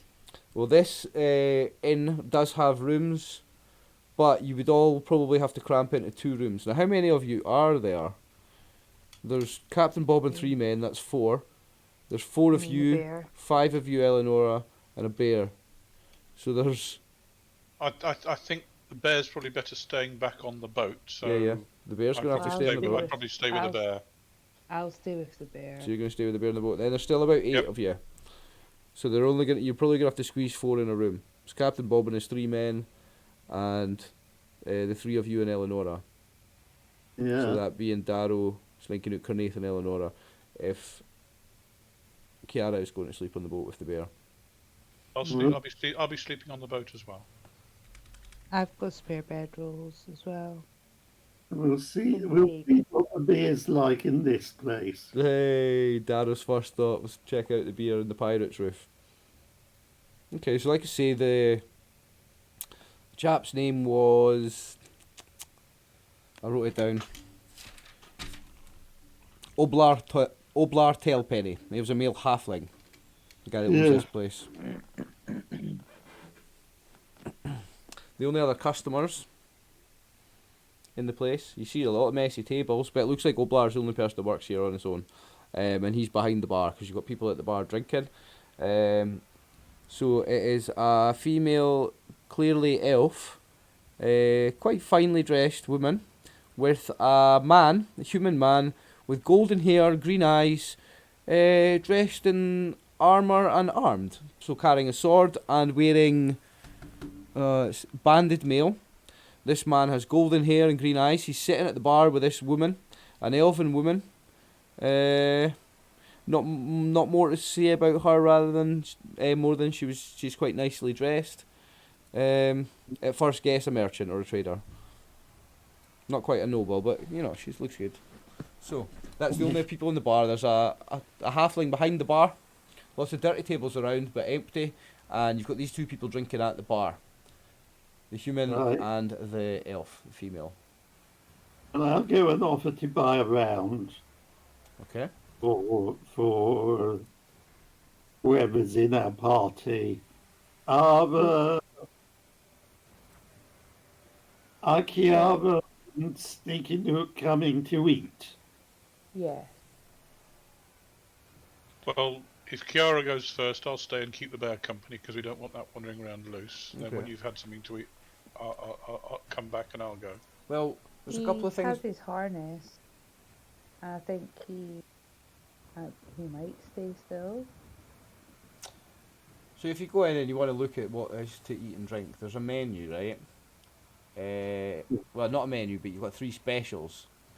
So it's a food and a drink special. So you've got turnip cake with peaches and a glass of whiskey, boar burger with potatoes and a tank of ale, or fruit soup and potatoes with coffee, all 5 silver pieces. Those are the specials. Apart from that, it's basic in food and basic beers and wines. Well, I'll have the burger and beer. Oh, a boar burger with potatoes and a tankard of ale. 5 silver pieces. Yes. Oblar Tailpenny, the halfling behind the bar, smiles. Ah, it's a bit late at night for sailors arriving here. But anyway, thank you for your custom and welcome. Welcome to the Pirate Roof. Well, yeah, unfortunately we got delayed. Harpies attacked. Ah. So you've been further north than you should have been, eh? You know, look over at your Captain Bob and his other guys. I guess Captain Bob and his 3 men, they'll go to find a table first before one of them comes to the bar to get drinks. So he'll look over at Captain Bob and the men and say, I guess, because they're recognisable sailors, I guess you've been a bit further north in the sea than you should have been, eh? And he looks at the piratey looking captain with the eye patch and, you know, he realises that this guy's maybe been at it a little bit. Yeah. Well, it's don't me too. He's lost 2 of his crew. Yeah. I suppose you'll be needing rooms. Yes.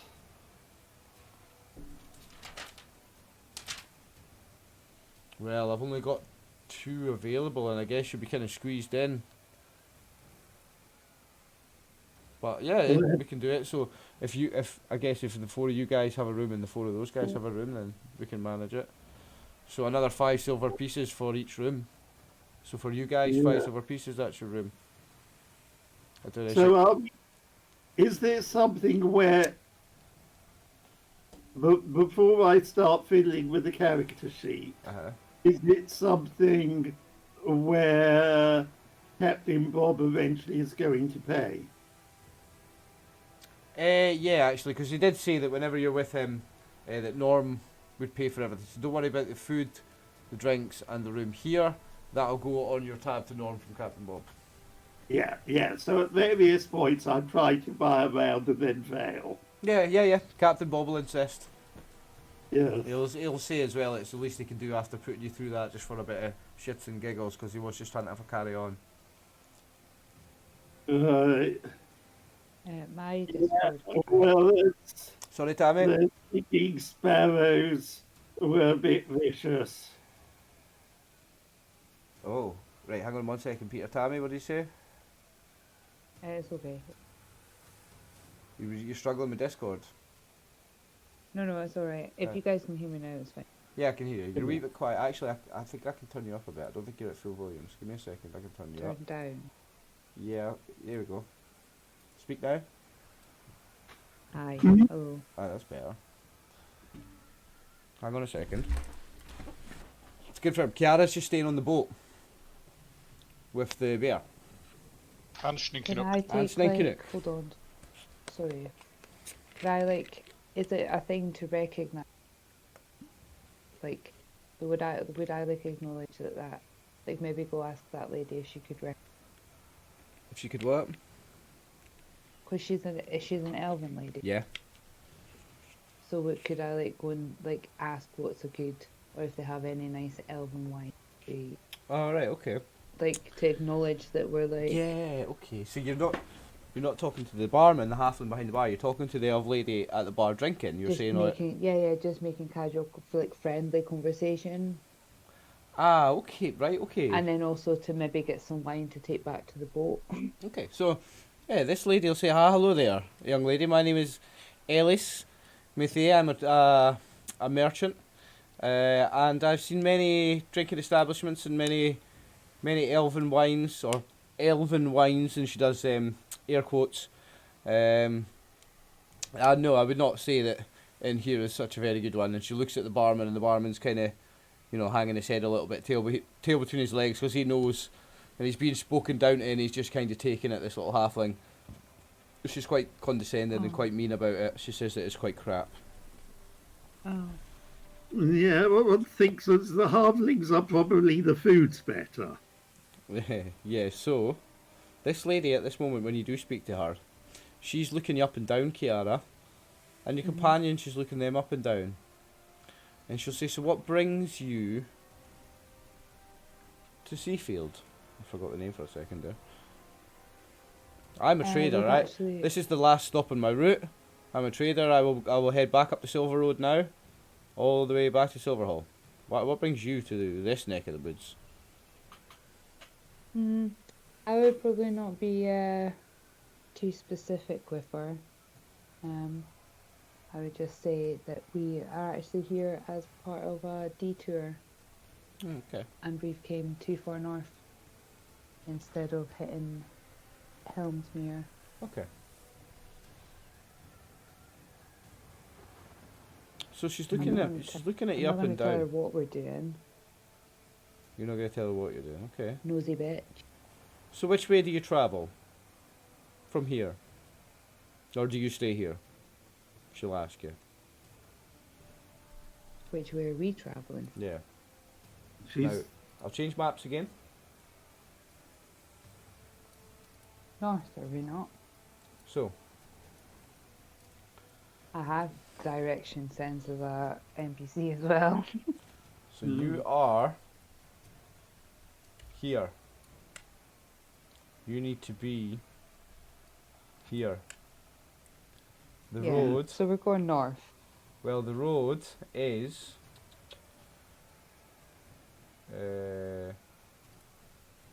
I'll need to zoom right in to do. Yeah, so your road that you're doing is this. From Seafield.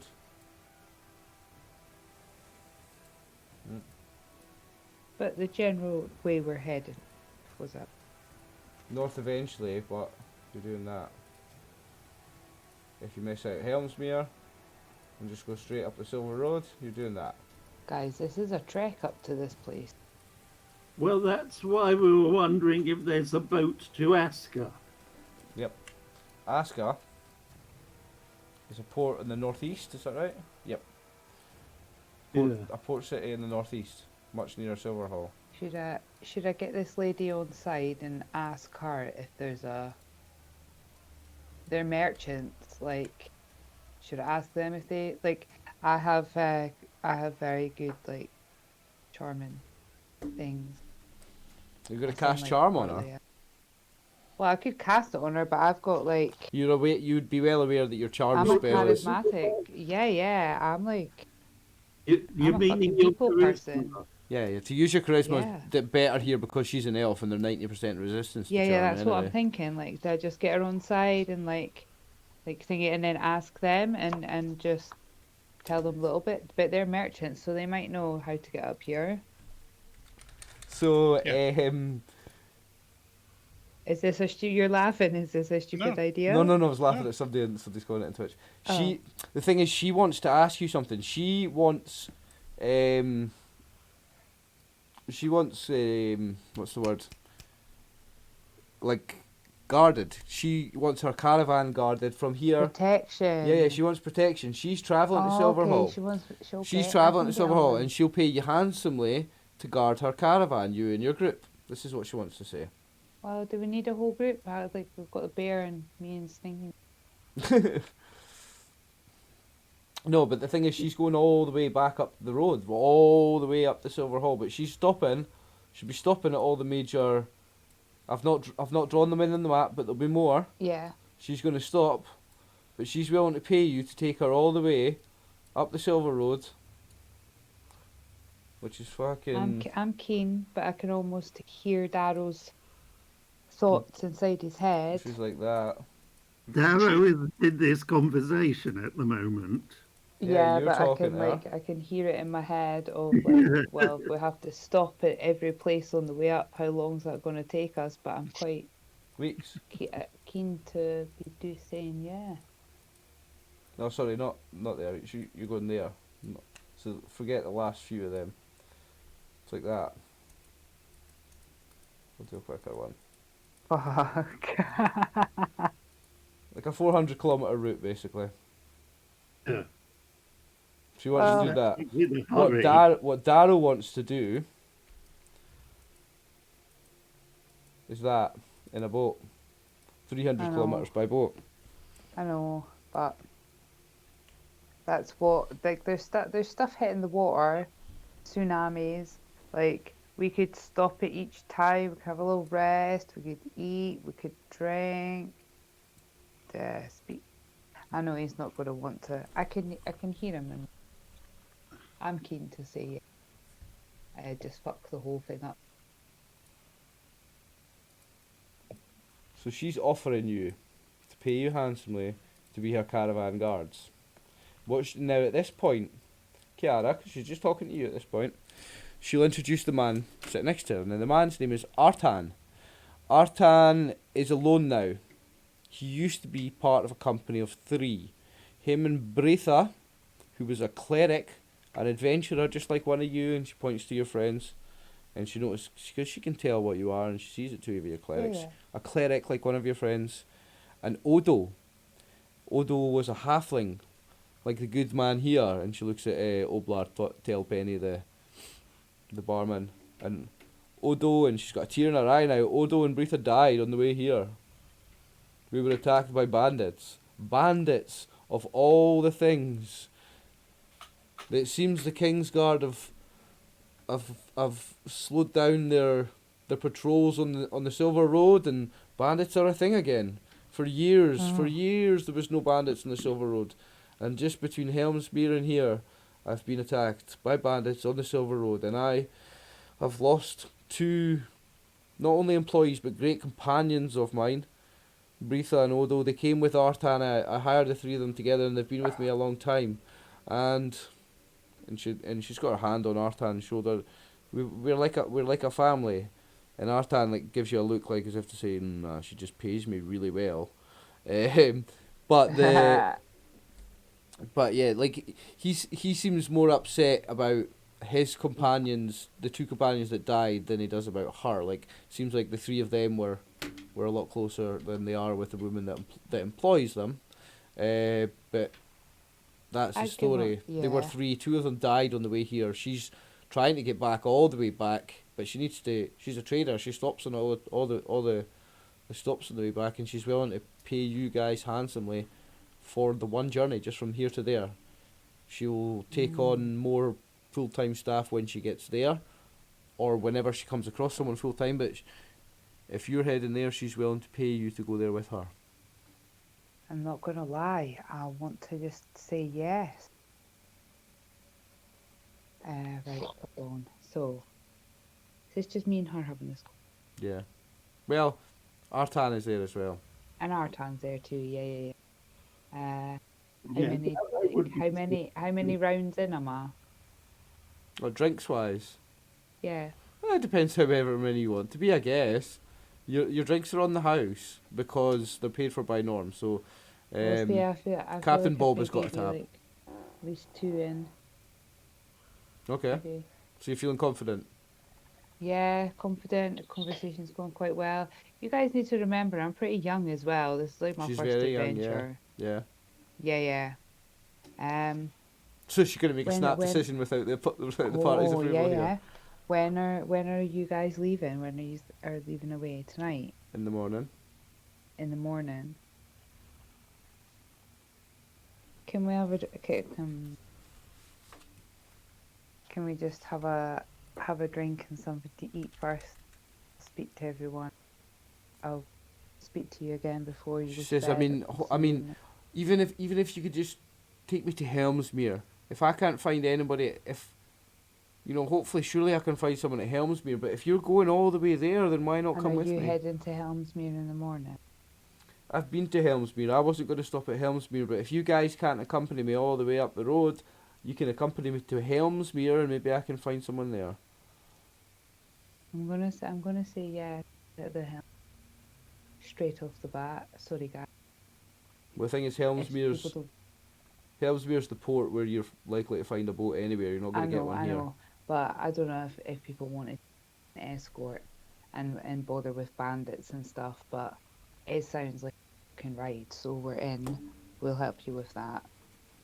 And then obviously we can talk about the rest of it once I spoke to the rest of my group. I would explain to her that we are also kind of like a weird little family now, and that we've lost a that we've lost more than a few people. Hours. That makes me so sad. Just to explain to them that I can't understand what they're saying. Okay.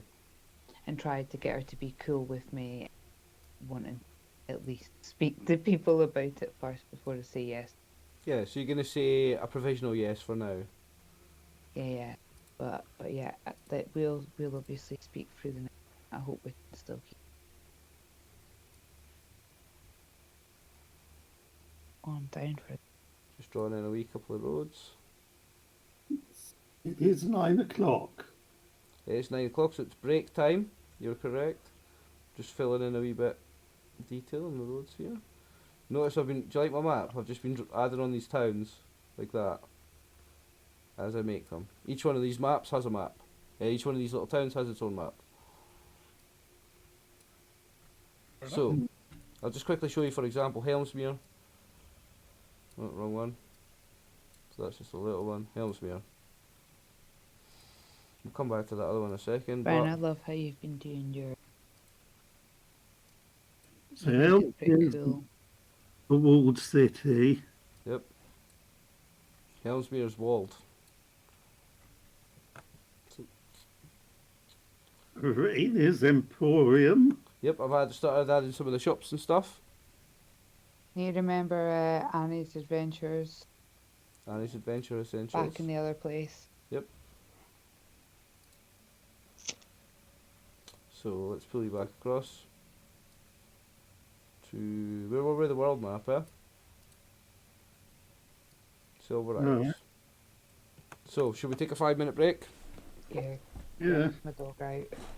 Okay. So, Discord, I'll be back in 2 to 5 minutes. Okay, Peace. back in a tick. Nice. I'm back. Hello. Now I've just ate a chewy sweetie and I've got it all over my teeth. You know, like a toffee that sticks to your teeth like yum. Good though. So,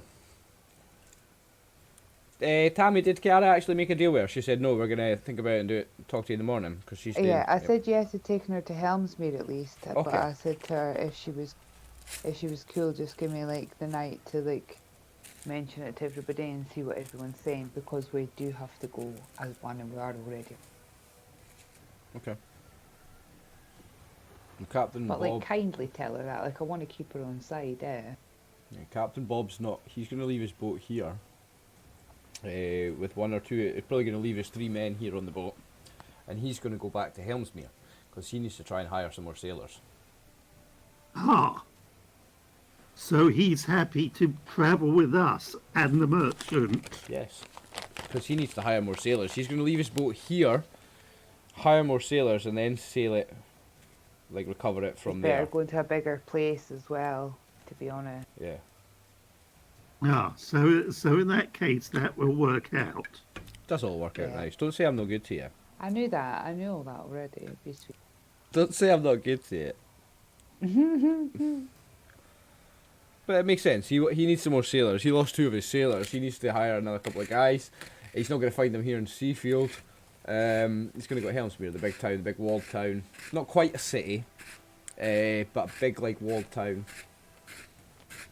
It's a port town as well. That's the main trading route between the 2 islands. There's definitely going to be sailors in port here, men looking for work on ships.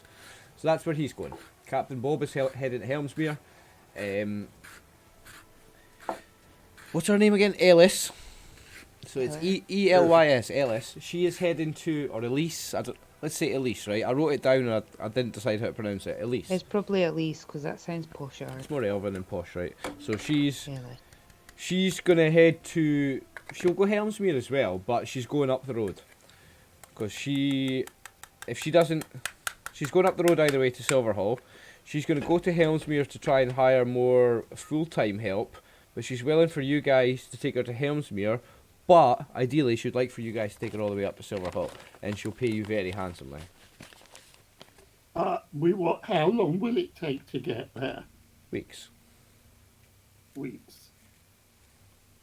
Well, I want to. My home temple is potentially under attack. The message has been sent back to the temple, the way. Yeah, but still, I want to be there You to want to be defend there, it. yeah. So you want to, so you're still thinking about inquiring about the boat and seeing how long that's going to take you. Yes. Which we can do when we get to Helmsmere, so we can like solid yes her for that part, yeah. Yeah. So, Yeah. so Yeah. yeah. So Captain Bob's going to Helmsmere. So you guys, you're all going to agree to We might Helmsmere as at well least. all go. It makes sense. Yes. And then Captain Bob can advise us on whether there's anyone in port who could go to Asker who he trusts. Is Not David? that I'm sure that Captain Bob is the best judge of David, are you with us? Oh yes, Yeah, yes. yeah, cool, But cool. as far as Sneaky was concerned, he's just going along with things. I mean, he's What- with Darrow and the Great Wizard and Kiara and whatever they decide, he'll go along with. What would your preference be, sailing or guarding a merchant? The thing is, you don't have to guard this I'm merchant. staying on land. The thing is, you could go up this silver road faster. You don't have to stop at Yeah, every but town we'll with have her. to go and stop at every town. Yes, but I know Darrow wants to get there quickly, Yep. Yeah. which is why I suggested trying to get a ship up the east coast, Yep. because it'll get him there faster. Yeah. I'd prefer going on the road, but you know, Darrow's worried and upset, and I don't want Darrow to be worried and upset. Yeah. Darrow. I'd be even happier going underground, but that's Yeah, not. I mean, there's the thing which Darrow knows and I don't know. It might be an option, though, Snake Nook. You just haven't really investigated that option from here. Well, the rest of them aren't very keen on it. Yeah, I'm game for anything. yeah, Ryan. Yeah? Darrow would know how powerful people in his Temple of Barak-Thram are. Yes. And therefore is that I must go back and help the defence. Yeah. Would Well- he be a significant factor or not? Your job as a champion is to be out there defending and upholding the morals and the virtues of your church. But I guess when it comes to defending it, a champion would be expected to be there, I guess. As to the question of how much of a factor are you, there are many more priests that are much more powerful than you there. You're not going to be the deciding factor of whether it lives or dies.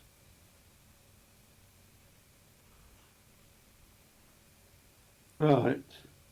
Where you're from, your church, it's before you met Eleonora, this was the only church of Barak-Thram, so it was big, because it had been around for 50 years and it's been growing, and it's becoming one of the major religions in the biggest dwarven settlement in the continent, Rockholm.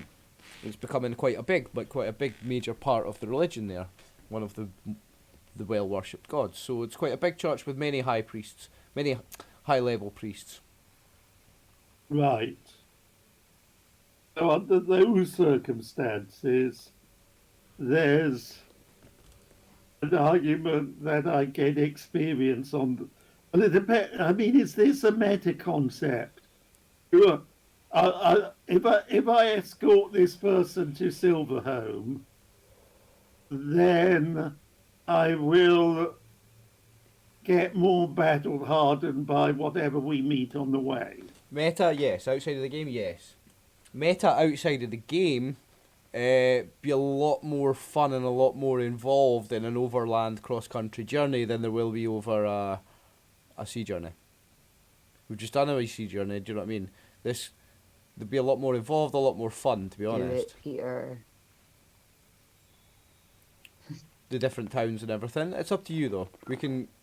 So if I think that I mean, how long would it take with her? How long would it take without her overland? I mean, it's probably going to take, right, let's guess it just now, right? Let's say it's going to take, if she stops at every town, it's probably going to take, you're going to have to stop at a lot of towns because you need to rest places. but she's going to stop at every major town, so it's probably Yeah. going to take. If it takes her 3 weeks, you can probably do it. You can probably do it in 2. Do you know what I mean? Something like that. That's very, very rough at the moment. Before we work If it you're out. talking 3 weeks, then I think I can probably do 3 weeks. Yep. Well, I mean, we can start to look at it if you want, right? So, what are the distances like? Yeah. So, Obal to Asanda is 40 Because kilometres. I would have come down the Silver Road originally. And what do you travel 30 kilometres a day walking? Did I come down the Silver Road originally? You would have done, yeah. So, you know how long it takes you. Yeah. We can work it out. 350, no, 360. So it's about 400 kilometres, and you can travel 30 per day. Is it 30 per day for a dwarf? We need to work this out.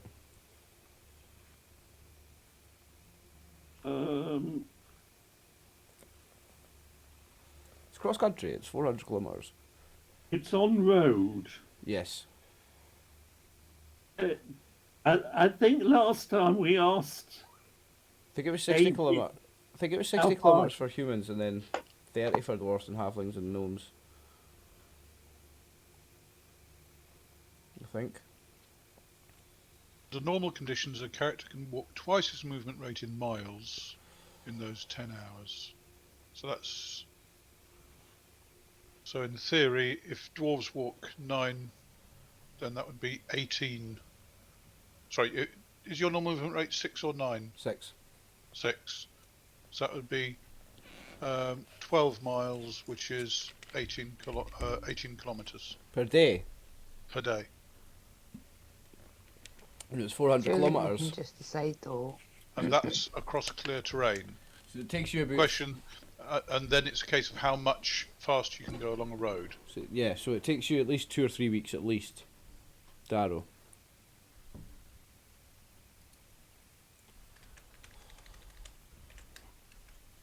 Yes, it's We, a matter. I mean, we can ask in Helmsmere whether there is a ship available. If there isn't anybody prepared to carry us up the road, up the coast, Then you don't have options, yeah. then we don't have an option. And Yeah. the only option then is, do we escort her or do we go by ourselves?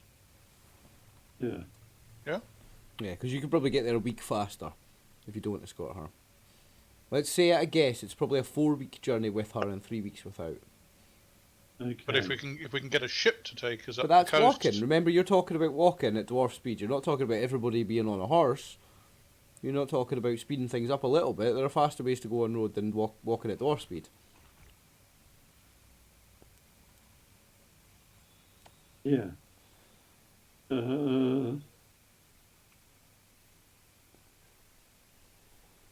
She's in a caravan. Yeah, obviously, I mean, he's not got riding as a proficiency. Well, she would want... The thing is, she's used to going at halfling walking speed anyway.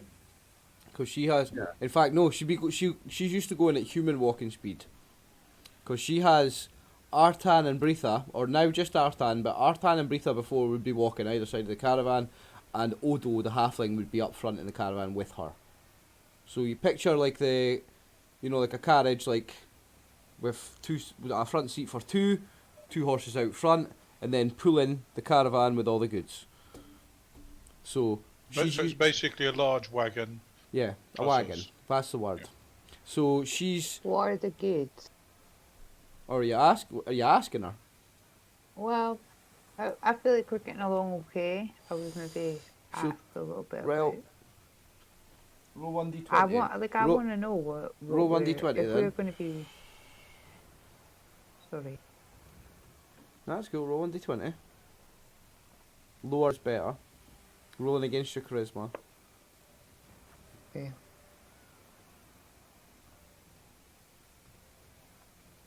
Critical fail. She's not interested in telling you what she's carrying. She's like, it's none of your business, girl. Never mind. Okay. That's well not then- part of the job. Okay, then I would probably be less inclined to say yeah if I don't know. How can I properly look after and protect something if I don't know what it is that I'm taking?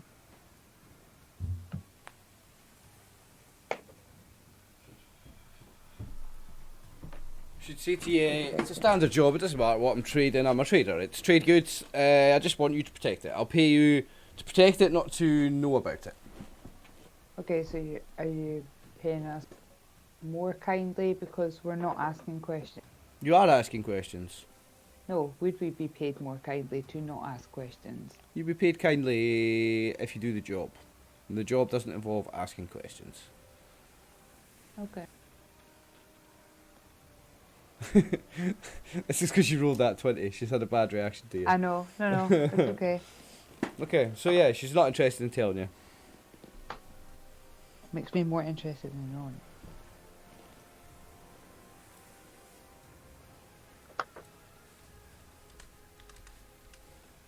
So we're going to escort her to Helmsmere anyway. Yeah, for sure. And then think about going further. Yeah. Mm-hmm. Okay.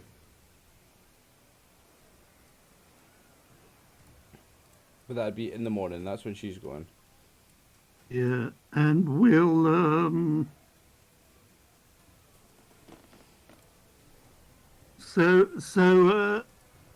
some sort of carriage or cart will go faster than dwarf walking space. Yes. What's the gnome's walking speed? 9, isn't it? I can't honestly remember. Let me just check. I would have thought the dwarf and the gnome were the same. No, because I think he gets I'm a not bonus. heavily. Yeah, I'm not heavily Yeah. armoured. No, don't you get a bonus as part of being the Snurf Verblin? It's a 9 instead of 6. You get a better movement rate. No? I don't think I actually Am I put making it down that on the up? sheet. Anyway, I will look it up. I don't think I wrote that down. don't think so. Anyway, your slowest character is at 6. Yeah. But she has a seat up front. Because she's used to Artan walking at the side, and Britha walking at the other side, and Odo sitting up front with her. So she has one seat up front with her. So it sounds like it should be Arrow up front. But I think you would still be going half her the speed she's used to, because you'd be going Snakey Nook speed then. She would want to get a horse for you, Darrow. Snakey Nook ride up front with her, and for you to have a horse. Have they got another? She's not got another horse. Helmsmere's pretty big, though, wasn't it? She'll look at you, and she'll say, "I'm sure you guys can afford a horse." That's what I mean. Helmsmere's quite big. Yeah, you can buy horses in Helmsmere, no doubt. That's fine. We can work with that. We'll just have to travel at half speed tomorrow from Seafield to Helmsmere. We'll just have to go at dwarf speed. And she says dwarf with a bit of disgust in her voice, as an elf and as someone that's a wee bit pissed off. We'll just It's half speed or get robbed. So that I can hear it. depends No, if we're you're not trying, I going to. I've got more important things to do than to bother with her. guess. So you're not going to bother with her because you were insulted when you heard that. Alright, anyway, do you want to spend the night here then? In your cramped rooms? Okay, so Yeah. anyone who wants to heal hit points can heal up to 2, because it's a decent bed. I think that's What the about on the boat? Even though you're quite cramped then. On the boat, you could heal 1. Nah, there's the beds on the bear boat. was down one, wasn't he? Nah, there's beds on the boat, so 2 as well. Yeah, I think Arrow the was bear's only down 1. one. Yeah, the bear's only down 1. I thought I'd cured everyone who was The injured boat was. to no more than 1 point down. Yeah, you have.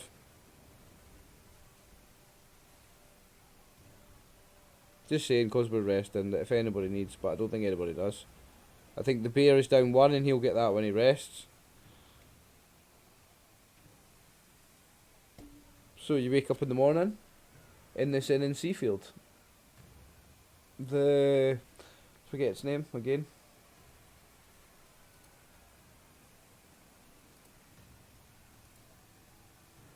Oh, the little guy. Yeah, with the halfling owner. It's called Oblar Yeah, in the Pirate's Roof. Pirates Yeah, Tavern. his name was Oblar Tailpenny. So you wake up in your cramped rooms in the upstairs of the Pirate's Roof.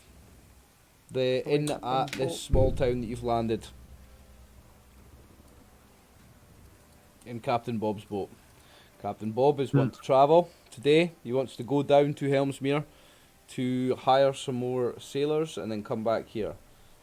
Yeah. Okay. So, shall we escort this merchant to Helmsmere? Because we're going there with Captain Bob. Yeah, okay. I think Dara's very happy about it, the way she said dwarf. It'll be more keen to have a horse now, eh?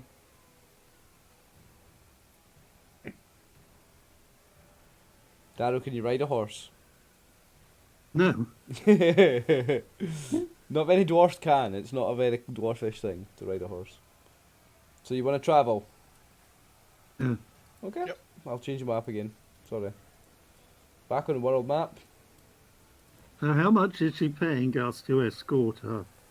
If you I'm escort not her bad. all the way and stay with her all the way, she'll pay you 1,000 gold pieces each. Escort But her I to thought- them.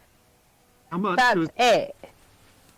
What do you mean that's it? That's a lot of money for just that for 3 weeks as a guard. 1,000 gold pieces. It's like 3 weeks of our lives. It's 1,000 that many. 1,000 each. Yeah. Is that a lot? How much is she paying us to escort her to Helmsmere? Oh, 50 gold each. Right, well, we'll That- start with that.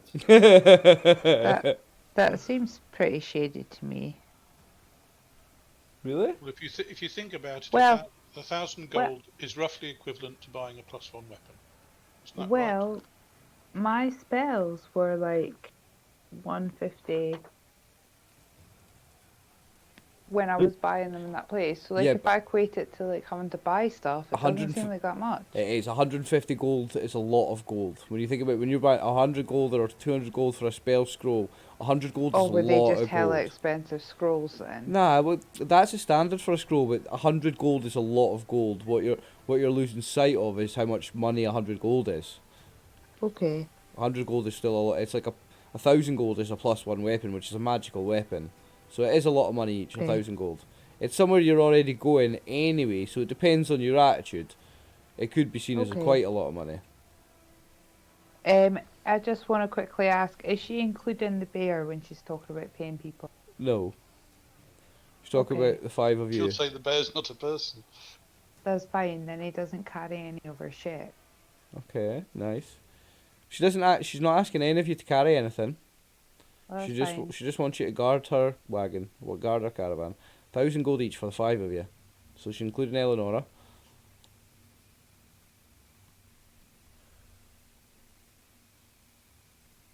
Well, if that's decent, we can think about it. But definitely we'll take the 50 to go to To Helmsmere. Helmsmere, I think. Yeah. My understanding of D&D currency is about as good as my understanding of my own. Oh well, my yeah, same. I'm not great at it either. Like, so you head out on the road from Seafield. Now it's not the Gold Road until it's here at Helmsmere. Let's see if I can zoom in a little bit. So let me explain. The Gold Road starts here at Helmsmere, and it's this one, the thicker one. I mean, the Silver Road. The Silver Road, sorry, yeah, the Gold Road's the one. The Silver Road. But yeah, you don't happen to see any bandits or any other threats to you and the caravan between Seafield and Helmsmere. Now, it was about 10 kilometres, I believe, I measured it out before. So however that long, that's most of a day at dwarf speed, because we said it was 18 kilometres a day. So the better half of a day, And we get 50 GP for doing it. and you get 50 GP for doing it, yeah. There was nothing. We arrive at Helmsmere in the late afternoon. Yeah. That was Cool. uneventful. It was very uneventful for 50 gold. Scared away, uneventful. So we presume, how many inns are there in this place? 3. I'll show you on the map. I think some of the stuff's actually still on the GM layer. No? It's all on the map layer. You can see everything there, the names. I can see Wagoneer and stables. The stables, Wagoneer, Do you the see Emporium, these 3? Pilgrim's Black Lodge, Goblet. Cracked Goblet. Yeah. The Maiden and Chariot. Yeah. That Well, is. why don't we ask Captain Bob to recommend an inn, and then we know one that allows carousing, Darrow, and ask him to recommend a captain to ask about taking us up the east coast. Yeah.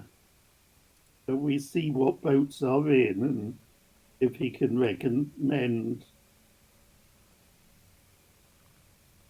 Okay, well, he says that the best thing to do would be to go in the morning, because you'll not see any at this time of the day, because they've all left. You might get the ones coming in at night time, but all the ones that are going anywhere have left. So you'd say you need to go back in the morning, see who's going where. In the meantime, I'd say for a drink, the Pilgrim's Lodge. And it's got accommodation as well. Yeah. The Maiden and Chariot, Crack Goblet, and the Pilgrim's Lodge. Pub crawls are quite easy in this place. They're all right next to each other. It's a short pub crawl. Yes. Now, there are other businesses and stuff in the town. I'll just add them as we go through them. I just added a couple of quick things here just now. Yeah. But yeah, I've got details for the 3 bars as well, I think, somewhere. That's the Pirate's Roof there. Oh yeah, they've got there's an Alchemist here called Fortune's Clairvoyance.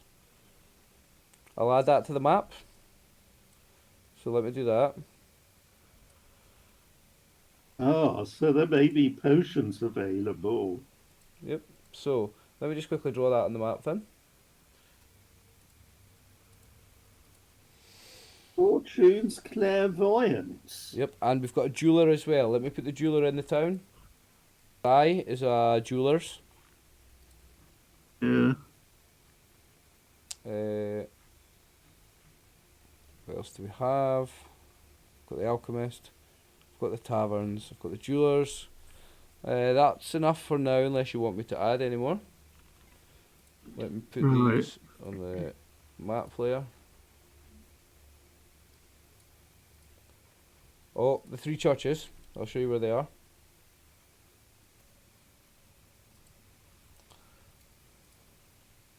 Temple District. Temple District.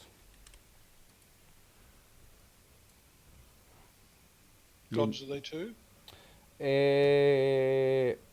3 typical Forgotten Realms gods. I've not decided which yet.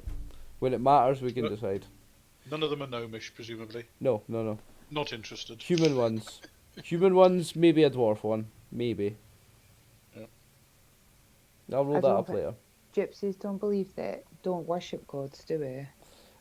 No, in your class, the Gypsy Bard, you don't worship the gods. That's right. Don't worship gods. You're more you're more in tune with nature and yeah.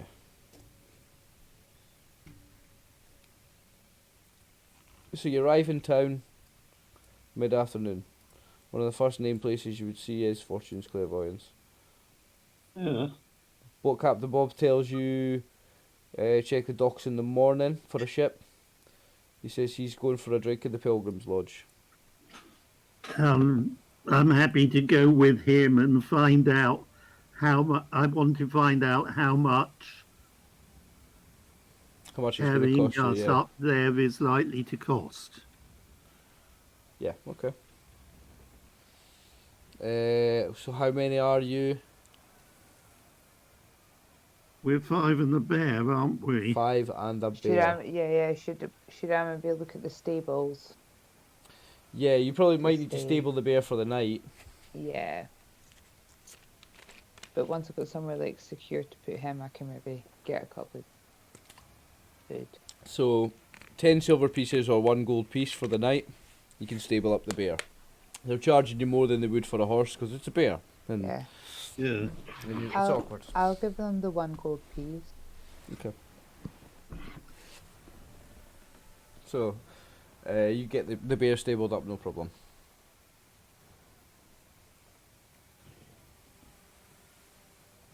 So, where do you want to go once you've done that? Once you've got the bear stabled up, it's late afternoon. I would say I want an idea But where are you going of to? how much it will cost us to get by boat. Yeah, but what are you going to do now at this point in the late afternoon? Are you going to go down to the docks that are likely to be fairly empty? Saying that, they'll be empty of ships. There'll be dock workers and stuff. So Yeah. you've got the We'll docks. start moving further down Does towards. Captain Bob have an idea of how much it will cost? Ah, right. Well, Captain Bob says that he doesn't have the ship to do it. He can't do it for you. But But how much would it cost to transport 5? If his ship did do it, how much would he charge to do it? How much? Just Or as do an they idea. know? How much would he charge to do it? You look at it all, and he'd probably say, it's a long and treacherous journey. I'm just a trader. I just do this short journey between the 2 islands. I'm not used to it. I would charge you at least. And you look at you all, 250 gold pieces each. 500 for the bear.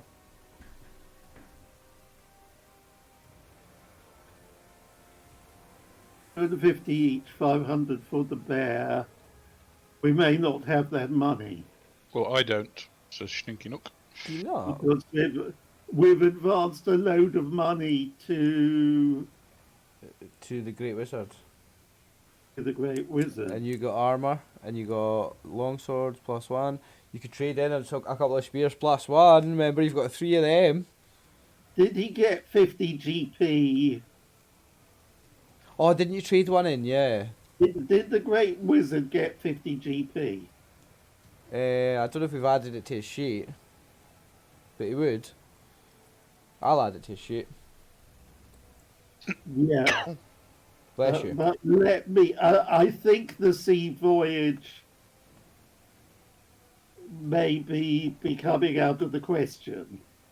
Ah, right. Okay, hang on. I'll get his wealth. Well, it's if we all go together. So add 50 here. He's got 117 gold and 25 golden gems.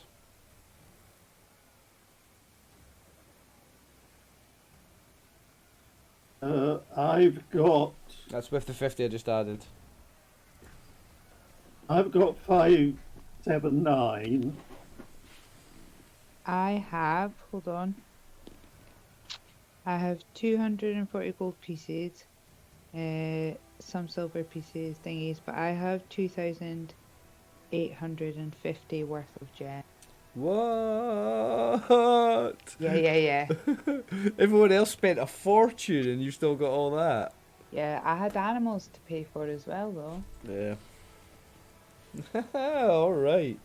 So you've got I enough mean, money between you. Huh? Unless, given the cost, I'm sort of beginning to look at things and saying 1250 times You're doing the maths. 5 is 6250 plus the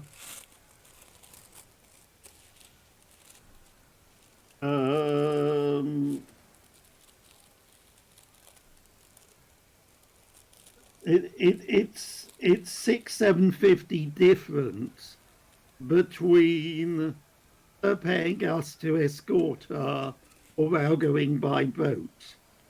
Remember what she's paying us No, as she's well, going to though. pay you 1,000 each. Or Yeah, you're going yeah, to be so remember what we're getting for going. So I get to 6750 difference. Yeah. Thing is as well, like, I don't mind having to pay for the bear, like, I'm the one who was adamant we had to keep bringing them. I'm also the one who's kept gems hidden away for ages. It's not that you kept them hidden, it's just that Stinky Nook bought 2 magic swords, Darrow bought magic and a armor, bow. And a bow. Do you know what it Darek, was? yeah, everyone just spent a lot more, that's all. You never hid It it. was when I was too shy to do proper role playing, and everybody didn't go was getting shopping. excited to buy stuff. Yeah. But when we were buying spell scrolls, you were there. You got in Yeah, about that's that. what I mean. It was before I got my confidence of being like, nah, I want stuff. So, there's your options. It's going to cost you how much? So it's 12.50, 17.50. It's going to cost you 17.50, or you're going to get paid $5,000.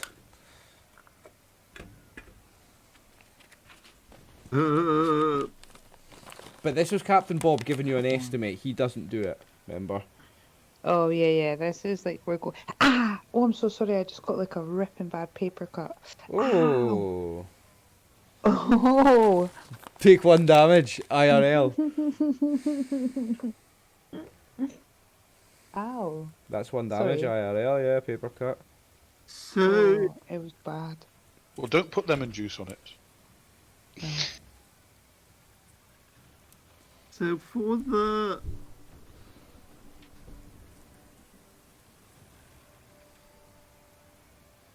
I mean, it does seem quite expensive to To sail.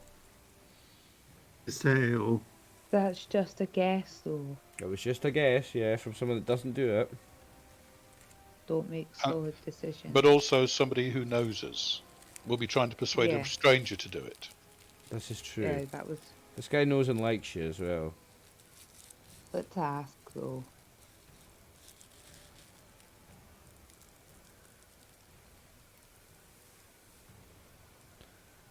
Decisions. Also, I have a question about the unicorn's eye Mhm. jewelers. Mm-hmm. Is it just like a regular, like, jewelers, or is it like, do they know about all? So it's a jeweler in the sense that you can buy and sell jewels there. Jewels and, rings, necklaces, brooches, plus just rubies, diamonds, it's currency. But also they are the kind of place that would sell, like, they might have 1 or 2 special items in stock, like a magic ring or a magic necklace or something. Okay. now the next thing, if I'm not got riding skill, Yeah. doesn't that just make it ludicrous to say, oh, I can just get a horse? Yes. Mean we need to get a wagon. Yeah, you may need to get a wagon. Schninky can't ride either. Yeah. So basically, if she wants us to escort her, Then we may have to have a war wagon as well. A war wagon. I like the sound of that. Well, look what's in this town. A wagoneer.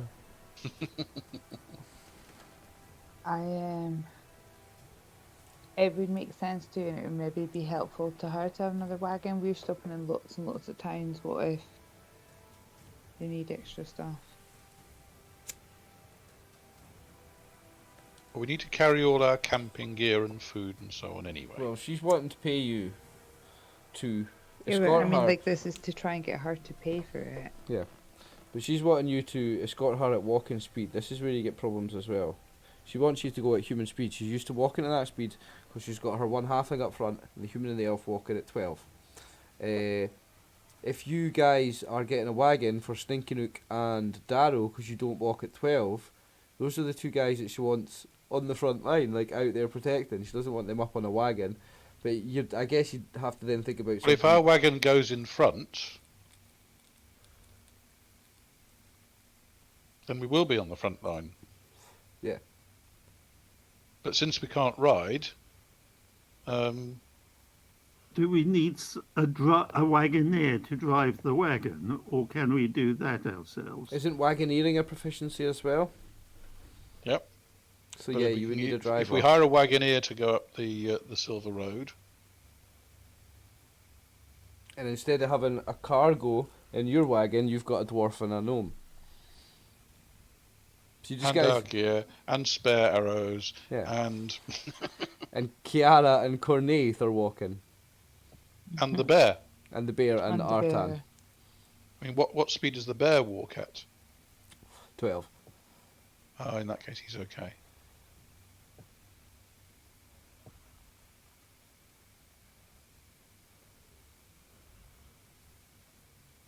So is that the plan? Get a wagon? Well, I don't see any other option apart from moving at moving at 18 miles a day, or 18 kilometers a day. How much does a wagon cost? I don't know. Let's go and ask. We have to go and look it up in the books.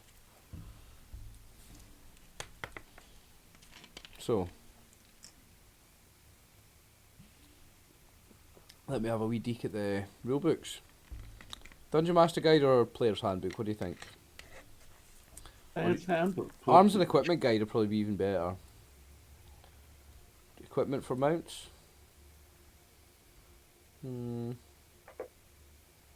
Horse and tack and harness. No.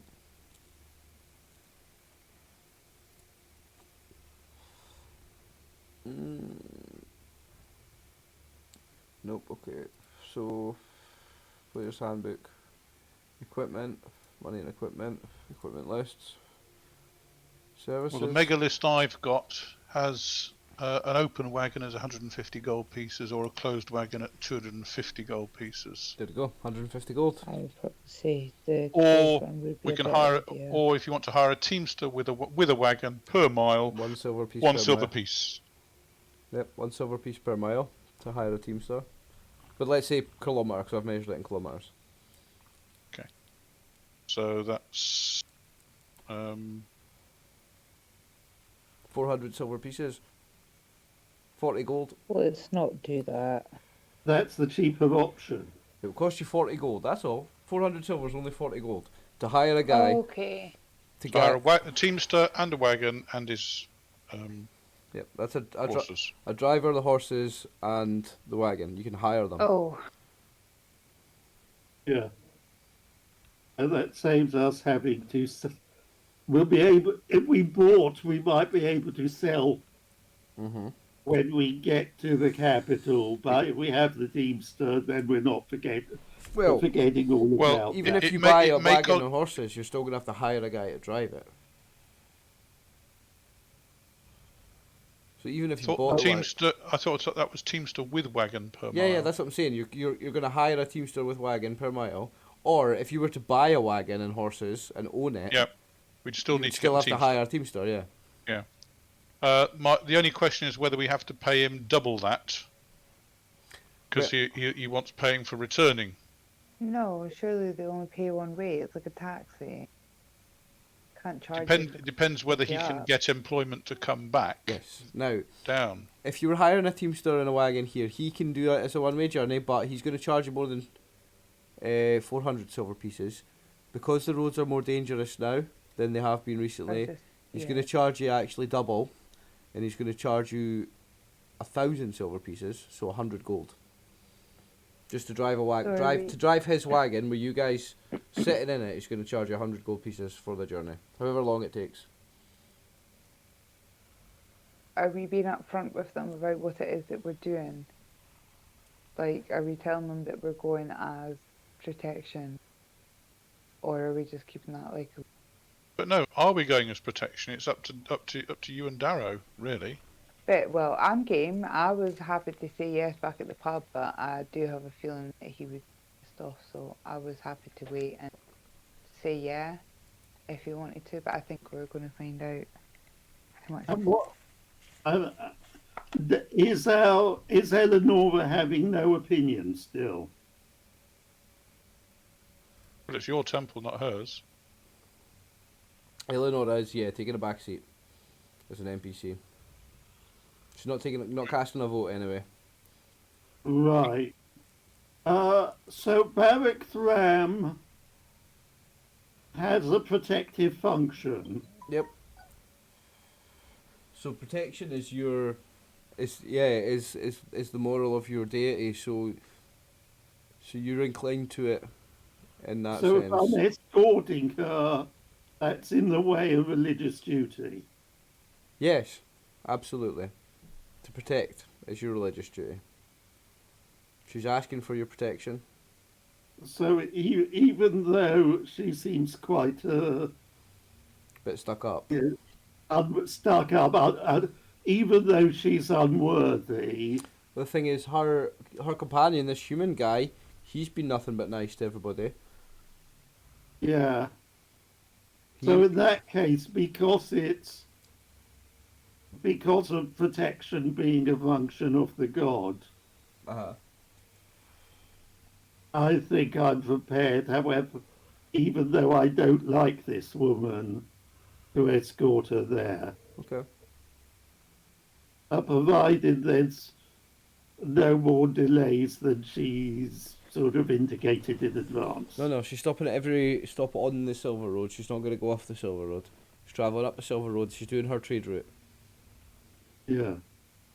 And when's she paying us? On arrival. Right. Well, hold on, because we might need money to go She's, the way up. she's happy to pay you some before if you need it. Yeah, we could do it in bits.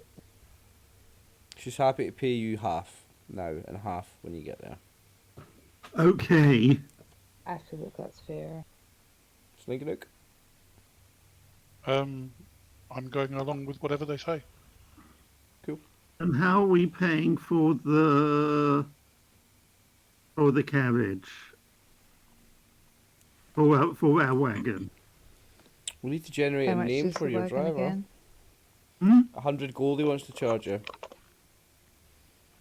Let's call him Ralph. Here's 50. So Ralph the wagon driver. Let me write that down. Wagon driver's name is Ralph. Half now, half when we get there. Yep, All so right. she pays you 500 gold each now, the 5 of you. So I'll add 500 gold to Eleanor's sheet. Okay, and we'll pay the wagoner half now and half when we I'll get add there. to All right. 500. No, she'll pay it in gems. She doesn't like give you Yeah. 500 because it's heavy. She'll just pay it in gems I'm again. game with that. So add 500 GP value of gems to your sheet. I'll do Cornave. Right. And that way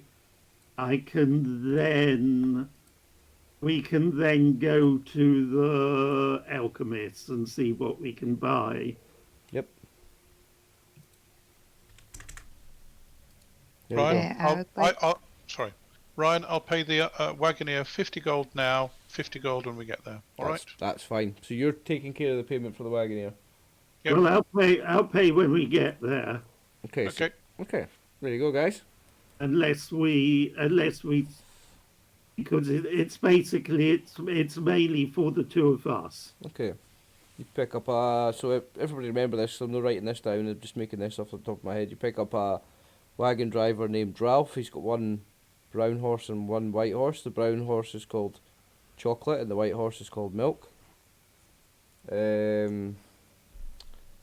He's a tall, skinny man with dark hair and acne. He's quite young. Yeah. Early 20s at best. Early 20s at the latest. Right. Tall, skinny man called Ralph. Acne. Horses called Chocolate and Milk. Hope he's not a fruit and nut. Hey! 50 to pay to Ralph. I will. On arrival, eh? Yeah. Back in a second. And can we make it clear to him we're the seasoned combatants. We don't need heroics from him. I missed the start of what you were saying there, Peter. We're the seasoned combatants. We don't need heroics from him. From who? Ralph? Yeah. Well, you've also got Artan, remember? Yes. Yeah, but I assume Ralph is just a teamster. He's just a teamster. He's just driving the wagon. It's his horses. He feeds them. He tacks the horses. Looks after the horses. And one of us will be with Ralph, and one of us will be with. Because presumably there's only 2 seats on the front of his thing. Yeah. So he's in one. So one of us sits with Elise. Elise, and one of us sits with Ralph. Yep. And you've got room in the back. If you remember, you've got an open wagon, so it's got your equipment in it, but you've got room that you guys could ride in it. The other guys could ride it. You don't have to always walk. Yeah. But she's Okay. gonna Good want shout, some feet on the ground though. That was Artan and Britha's job. So And we can that's- take Shiv. Yeah, that's what she's wanting you to do. Yeah. She And does if want she you to doesn't ride. want to be slowed down for me to walk, then I'll have to ride. Yeah, you have to ride. I'd also like to go to the jeweler The unicorn's eye. just when everybody's. Okay, you do that, and then I'll want to do the Alchemists. Okay, so I want somebody to write it down. The name of the jeweler. Her name is Hugolina, like Hugolina Melancon. Hugolina Melancon. I've not made these up. I've used the generator for these. Melancon. Melancon, like melancholy, but Melancon. Hugolina Melancon, and she's another halfling. Female halfling. What is a halfling? So a Half hobbit. walk. A hobbit. Oh, okay. They're not allowed to call it a hobbit in Dungeons and Dragons because Tolkien didn't allow it. There's a couple of other monsters weren't allowed to be called certain things, like a treant in D&D isn't allowed to be called an ent because of Tolkien. Correct me if I'm wrong, gentlemen. Correct, yes. Okay, is that like a contentious? You guys know It's better than just I do. copyright. It's a copyright issue, yeah.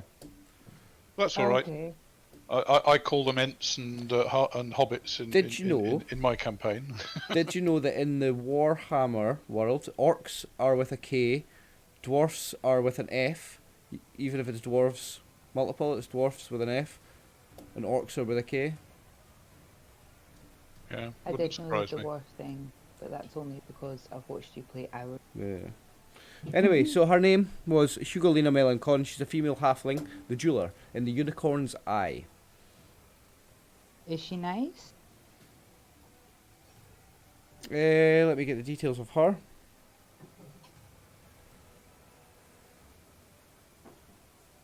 A middle-aged woman, she prefers to wear pastel clothing when she does not wear armour, and is not the most attractive woman. She has done her best to style her chestnut hair to look like a famous performer.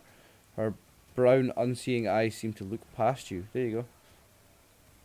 Oh. Here's a description of her. Okay. Brown unseeing. Are you saying she's dead, blind? Yes. Difficult for a jeweler. Yeah. Depends what they want. Out of.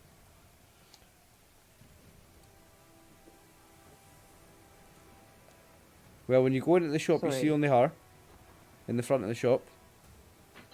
You do see only her, I would say the blind jeweler. She'll say hello. have a little look, see what kind of stuff we want. I'm looking to see if she's going to be able to. So I'm like having a little look around what kind of. So you're looking at around the shop of what she's got. She's got necklaces, brooches, bracelets, ranging from tin and copper and steel to bronze up to silver and gold, and maybe even she's got something jewelled and more expensive than that. Everything from very cheap right up to expensive. It's a jewellery shop. I would say hi, Yara, Evelyn, and I was wondering if you could have a look at an item. Okay. It is.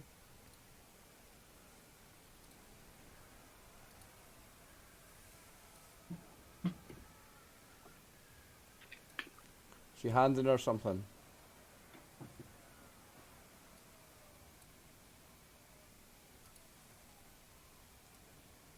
Tammy? Yeah. You Can you hear handed me? you handed her an item. Yeah, I've handed it. You know what it is, though.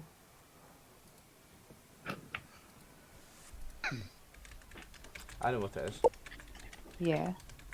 Okay, so you take the item that she gives you, and you put it in her. Sorry, you take the item, you give it to her, put it in her hand. Bless you. She will close her two hands over the item, and then, although she did appear blind when she came in the shop, she'll look. She opens up her hands and she looks intently at the item. She runs her finger around the ring, flips it over, runs her finger around it again.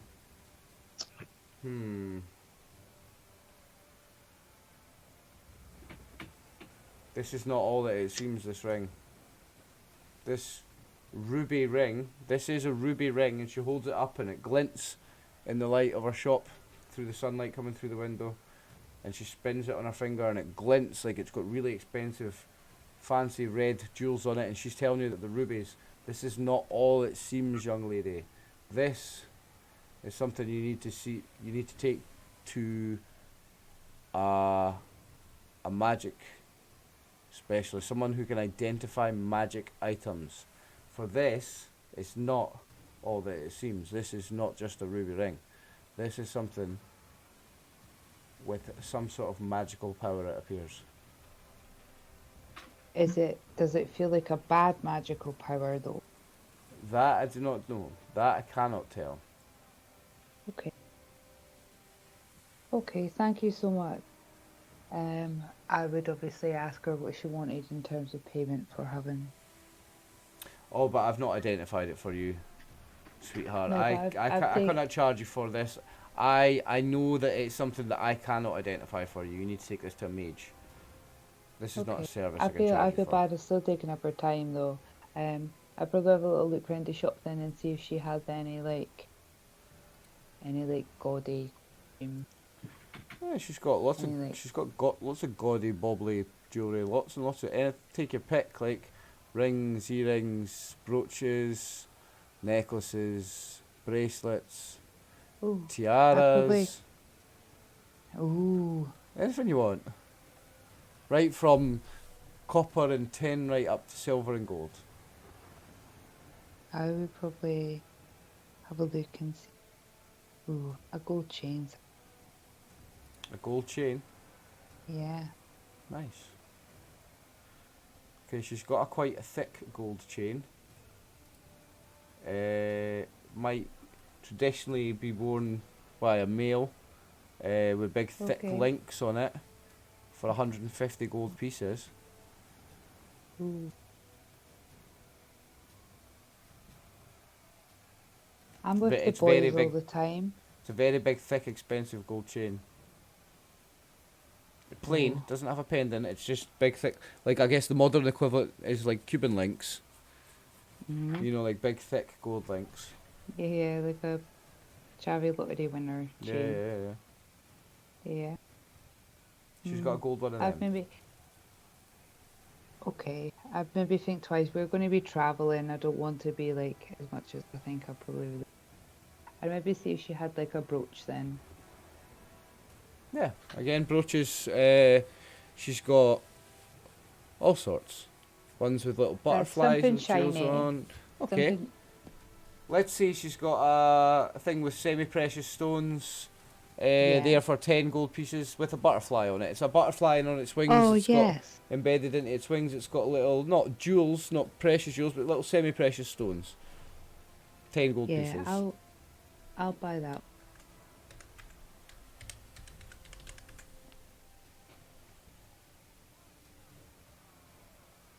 Okay, so you buy a brooch. Little rough cut chips of semi-precious stones. It's only told 10 gold pieces. Yeah.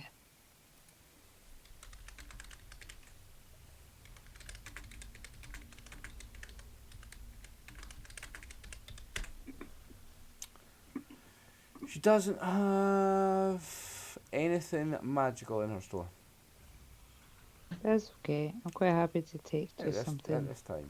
pretty and to buy something from her because I do feel bad for her to take up her time. Okay, so 10 gold pieces it cost you. Yep, I'll take that. So I'm not forgetting about having to pay for this thing. And Darrow, you wanted to go to the Alchemist shop Fortune's clairvoyance. Yes. So,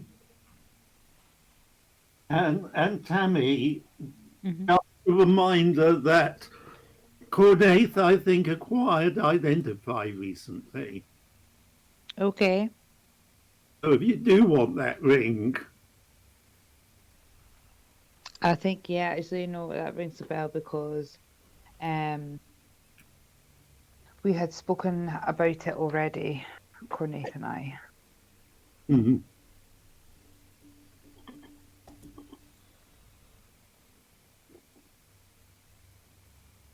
I feel like I've been cheating at the game, by the way, guys, because I've not told you that. not the ring. uh, But you found it. You don't have to tell him about it.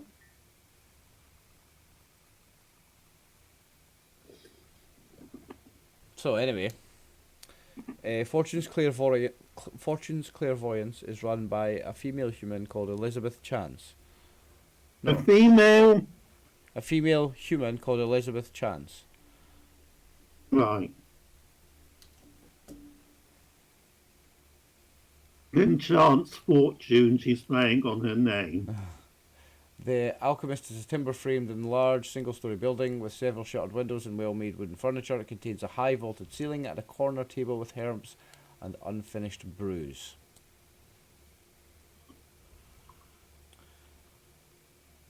Items of interest. Yeah. Cut straight to the chase. Items of interest. She does have in this store.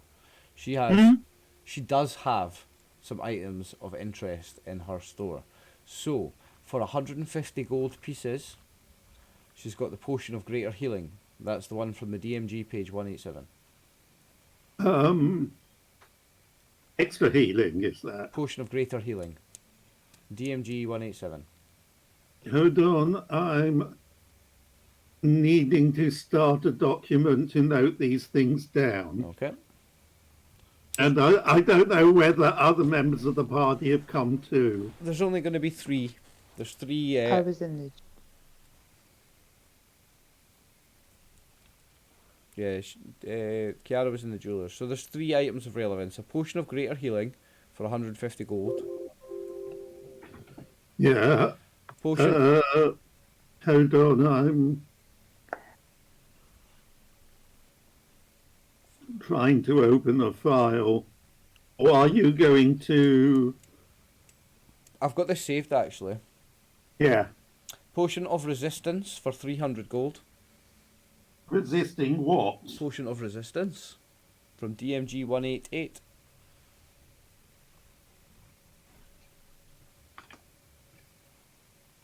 DMG 18. Oops, wrong book. And Potion of Gaseous Form for 300 gold also.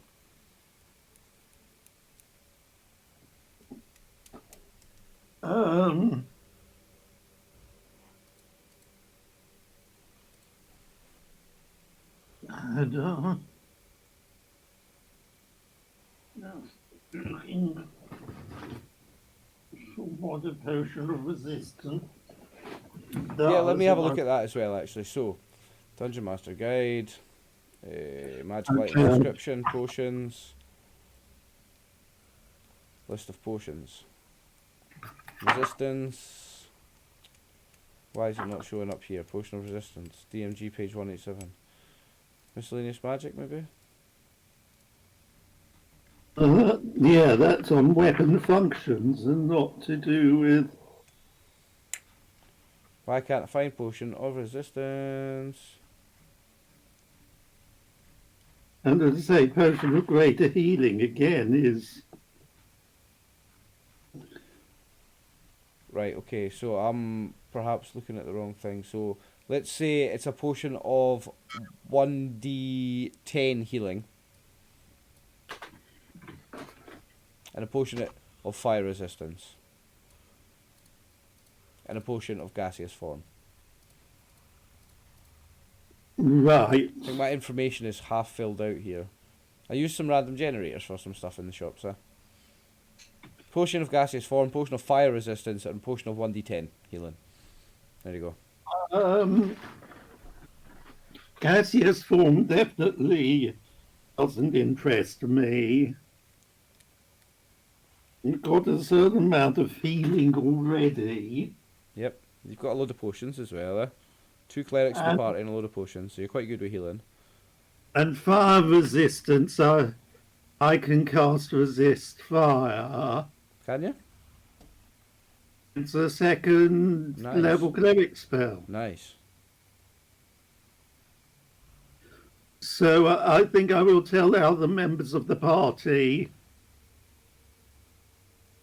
that these things were available. Okay.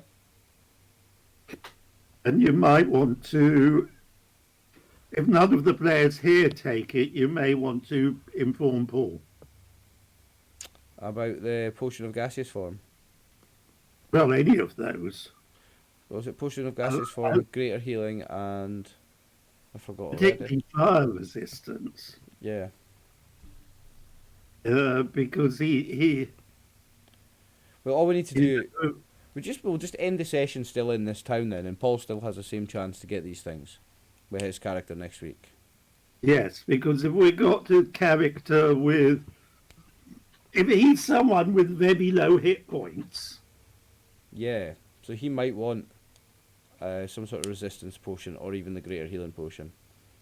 yeah, So, what we'll say then is if we get to a point in this session where we're going to leave this town, we'll just end the session. Because we're 3 hours and 20 minutes into our allotted 4 hours anyway, so if at any point from now on we get to leaving this town, that'll just be the end. And then Paul gets a chance for his character to do the same shopping in this town that you guys are getting the chance to do. yeah. I'm very happy.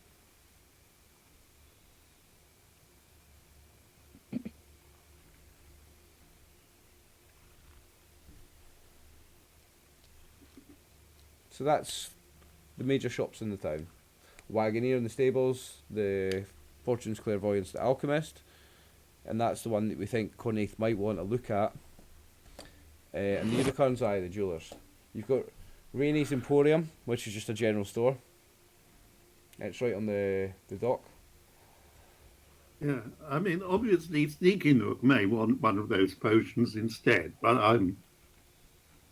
I think Paul should. David? If no one else buys it, Paul should have a chance. Definitely. Definitely. So, will there be anything else in this town, or should we just call it there and say, right, Paul joins us next week and we'll go from here? Because I'm happy to do that. well, she's Yeah, not. She, they do either Kiava or